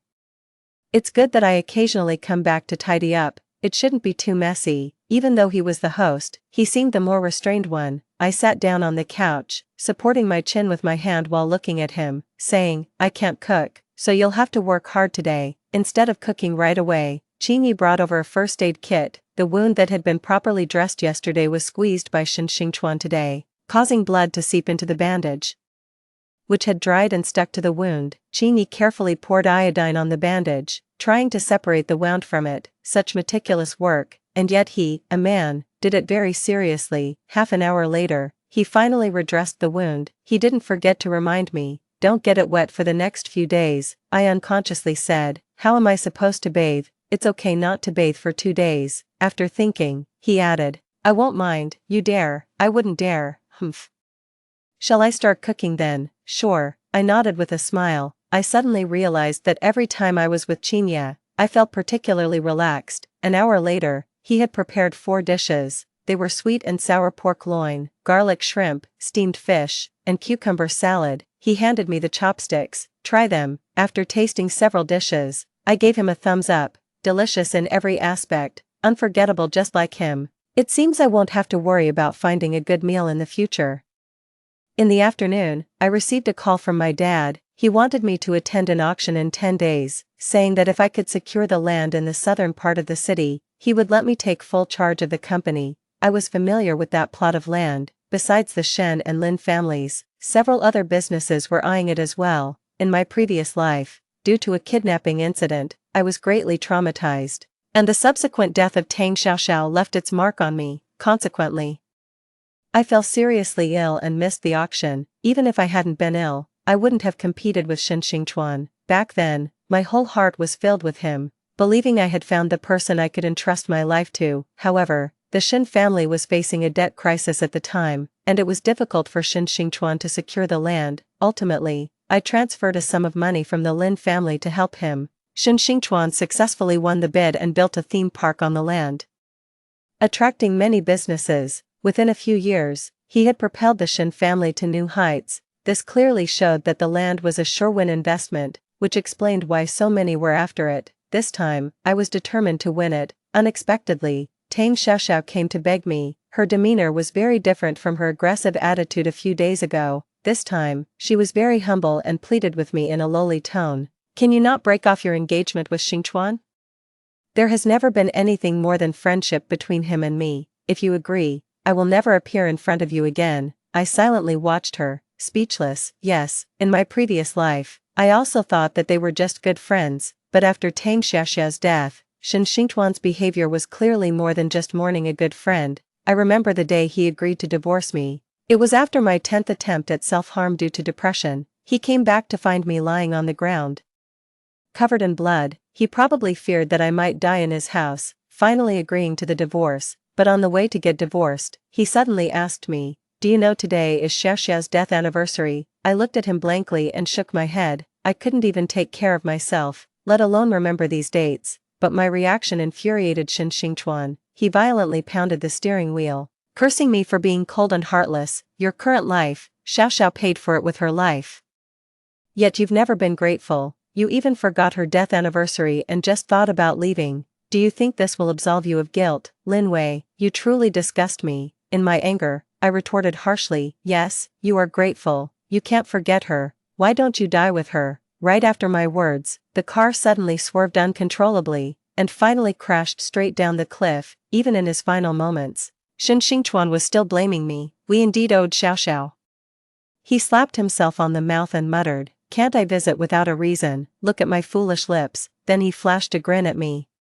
"Sister-in-law, take a rest. Brother Qin should be back soon." I nodded and sat down on the sofa. On the coffee table, there were several sets of different tea sets. I brewed a pot of tea for myself and savored it slowly. Big Tattoo didn't leave. His face was full of curiosity, and his eyes kept sizing me up. Seeing me make tea myself, he explained, "I'm a rough guy. I don't know how to handle these delicate things. Usually, it's Brother Qin who brews it for me to drink. I hope you don't mind."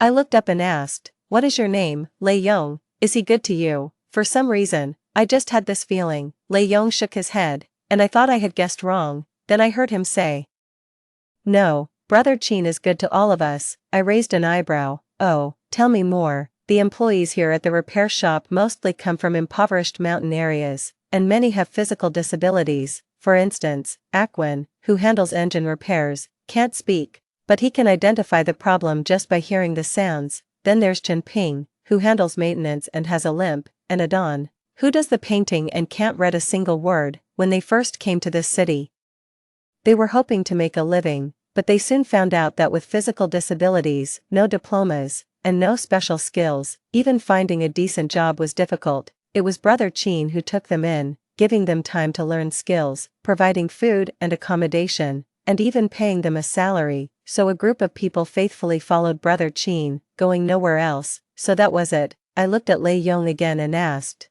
"What about you?" Upon hearing this, a serious expression appeared on his face for the first time. "I met Brother Qin 5 years ago when I had offended someone and was almost beaten to death. Brother Qin saved me. Since then, I swore I'd follow Brother Chin for life, and if anyone dares to bully him, they'd have to step over my dead body first. Honestly, I was deeply moved by these words. All this time, the environment I was in was lonely, not to mention how few people truly cared about me.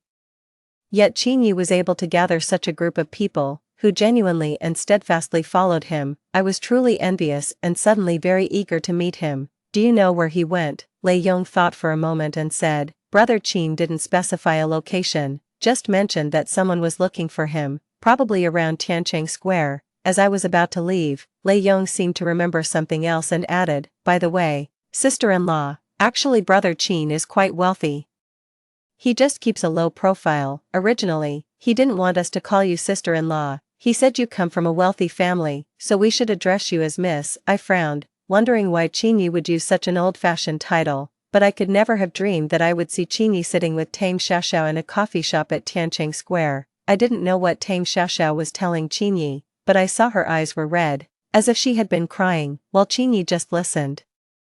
His brows furrowed and never relaxed. He sat down directly next to Chinyi from across the table. Intuition told me that there was something complicated between them. If it had been me before today, perhaps I would have just left and blocked Chinyi. After being hurt once, I could no longer tolerate any relationship that wasn't pure, but if it was Chinyi, I wanted to trust him just this once. Just as I was about to enter the coffee shop, I saw Chinyi hastily get up from his seat, as if avoiding something dirty. Then, as I walked into the shop, our eyes met. Compared to my calm demeanor, Chinyi was initially stunned, clearly not expecting to see me there, and then quickly walked towards me. Wei Wei. At this moment, Tang Xiaoxiao also came chasing out, urgency written on her face. Mr. Chin, if you agree, Tang Xiaoxiao's words stopped abruptly upon seeing me. However, she quickly regained her composure and instead turned to ask me, Lin Wei, what brings you here?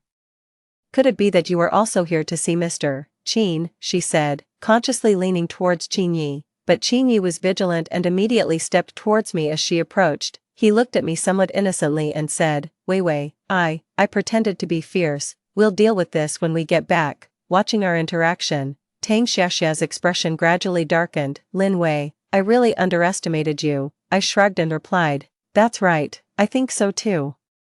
Tang Xiaoxiao was visibly upset, her face changing colors like a spilled palette, a sight to behold. In truth, I was not one to easily suffer losses. If not for taking those who didn't care about me too seriously in my past life, I wouldn't have ended up in such a mess. 17. Chinyi took me back home. It was already nearly dark. We just sat on the sofa, neither of us speaking. After a long time, he broke the silence. Aren't you going to ask? Didn't you say you'd deal with me when we got back?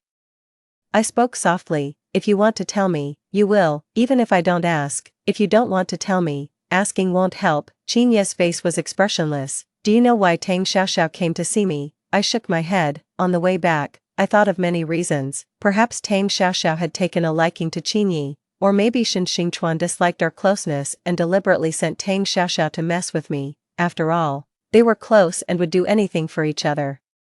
But then Chinyi suddenly asked me if I was eyeing the land in the southern part of the city. I was shocked. How did you know? Because the right to use that land is currently in my hands. It was left to me by my father. What a coincidence. Wait, so Tang Xiaoxiao hadn't given up and went straight to Chinyi, trying to get it from him. But how did she know that land belonged to Chinyi? There was only one answer. Shen Xingchuan must have told her.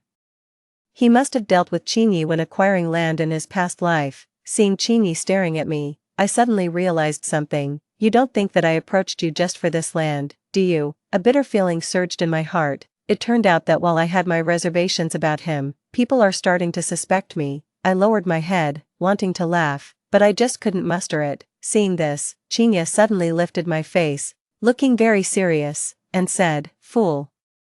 Of course I don't think that way. At first, the thought did flash through my mind, but I quickly dismissed it. I trust my own judgment. I asked, like how you saved Lei Yong and the others. Chinyi slightly raised his eyebrows. No, it's not the same. I saved them out of kindness, but saving you, that was out of love. Chinyi, you really have a way with words. I pouted, slightly complaining. It made me wonder how many others he had charmed like this. Chinyi looked at me indulgently.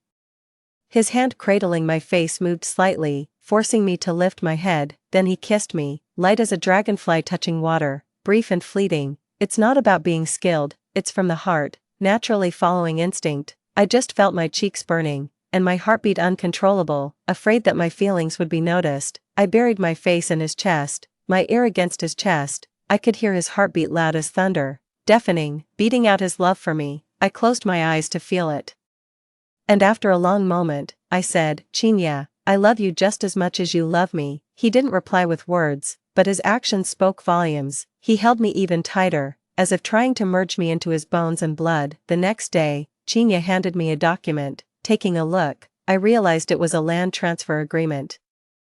Surprisingly in my name, Chinya. Have you lost your mind? Do you realize what this means? I couldn't believe someone could be so foolish. I've withdrawn the auction. I have what you want. It makes no sense not to give it to you. It was impossible not to be moved. My whole heart felt full and swollen with warmth. I blinked back the tears. This was a happy moment. No time for tears, since he had shown such sincerity. I couldn't let myself be outdone. I took his hand and said as we walked, before we sign, there's a place I want to take you. I led him to the civil affairs office. Chinya kept asking me, are you sure about this? I looked at him with a smile. Aren't you afraid I'll take your things, kick you to the curb, and find someone better looking and richer? Chinya frowned and thought for a moment. Well, richer I'm not sure, but better looking, that would be hard to find. Exactly, so here I am, bringing you here, right? I didn't expect Shin Xingchuan to find us so quickly. Chinya and I had just left the civil affairs office, the marriage certificate still in our hands. Seeing us, Shin Xingchuan's face turned extremely ugly, his fists trembling slightly. He said, Wei, you still ended up with him, whatever. I rolled my eyes, not intending to engage with him, but Shin Xingchuan grabbed hold of me. Tears suddenly streamed down my face. Could these be crocodile tears? But I did have some things I wanted to say to Shin Xingchuan. So I asked Qinyi to get in the car first and wait for me. Once it was just the two of us left, Shin Xingchuan couldn't wait to say, Wei, I regret it, I truly regret it. You can hit me or scold me. I just ask for your forgiveness. I sneered back. Regret? What do you regret exactly? Is it that you didn't save me? Or that you didn't treat me right in our past life? Hearing this, Shin Xingchuan let go of my wrist, his face losing its color in an instant. It seemed that even he didn't want to recall the matters of his past life. After all, those memories clearly revealed his numerous misdeeds. At that moment, Shin Xingchuan began slapping his own face, saying as he did, I was deluded, it was my fault, I deserved to die. But Wei, is there still a chance for us? I paused for a moment, then asked indifferently, Shin Xingchuan, what do you think? He stopped his actions, his eyes drooping, his face defeated.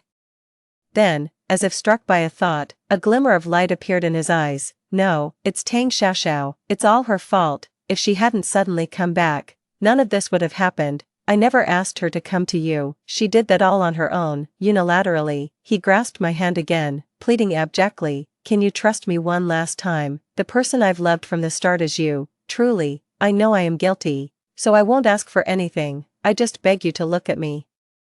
Even if I have to be your servant. I looked at Shin Xingchuan in horror, unable to believe these words were coming from him. I forcefully withdrew my hand, wiping it on my clothes. Shin Xingchuan, what are you after? I, of course, didn't believe that he truly loved me. Once you've experienced true love, anything less feels like unwanted trash. Shin Xingchuan wore an expression of deep affection. I've realized it too late, but either way, I won't give up on you. I felt a chill.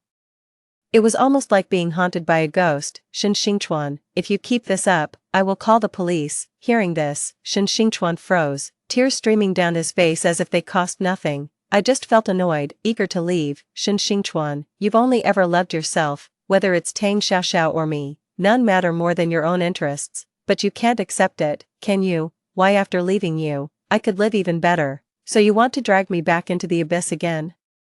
But Shin Xingchuan, I'm not alone anymore. My current husband is fierce and formidable in a fight, and he has a group of loyal followers. If you think your life is too long, feel free to try and challenge him. After saying this, I glanced at Tang Xiaoxiao not far away. I had noticed early on that she had followed us, but I didn't make it known. I hope she could see Shin Xingchuan's true nature clearly and not be used and still count money for others. It ended like a farce. After my father knew I had successfully acquired that plot of land, he, as promised, handed over the management of the company to me. I didn't tell them about my marriage registration with Qinyi because I didn't want anyone to interfere. I just wanted to peacefully live our life together. Every day I shuttle between work and home, and time just quietly slips away. Soon after, I heard that Tang Xiaoxiao was going abroad. The person who loved Shen Xingchuan the most didn't want him anymore.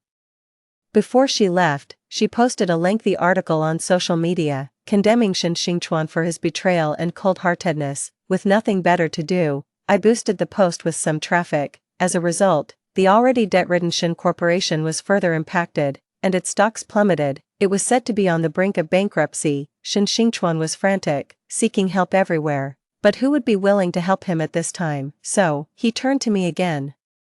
Several months had passed since we last met. I'm now busy developing a piece of land, energized by the thought of the substantial profits it promises. Shen Xingchuan had changed drastically from the man I saw a few months ago. His face was gaunt, dark circles under his eyes and an unkempt beard, exuding an air of utter defeat. I asked him, "Do you want my help?" Surprisingly, he shook his head. He told me, Wei, I've been suffering from depression. I haven't slept well in months.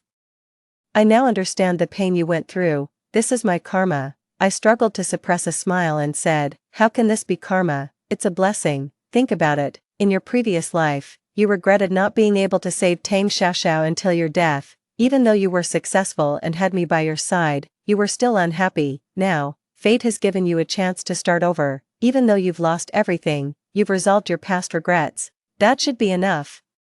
Fate has been more than fair to you. People should not be too greedy. Gaining something often means losing something else. You can't have it all. That was the last time I saw Shen Xingchuan. 3 months later, on the night Shen's company declared bankruptcy, Shen Xingchuan, drunk and overwhelmed by depression, drowned in his bathtub. By the time he was found, it was too late. Indeed, what goes around comes around. When Qingyi learned about this while massaging my back, he said, "My father used to tell me, a person with poor character cannot go far." I turned over and couldn't help asking, "Then how far do you think we can go?" Qingyi thought seriously for a moment and replied, "Given our characters, 100 years wouldn't be too much, right?" I wholeheartedly agreed. Of course, it's not too much. And it wouldn't be too much for your husband to want a good meal, right? Qingyi looked at me intently, his eyes burning with intensity, reflecting my image like the most exquisite rose in the world. They say loving someone is like tending to a flower. Qingyi cherished me, placing me at the very top of his heart, unwilling for me to suffer the slightest hardship. This only made me strive to be better. Qingyi gave me everything I hadn't received in 2 lifetimes. I wrapped my arms around his neck, kissed him on the lips, and said, "Not too much at all."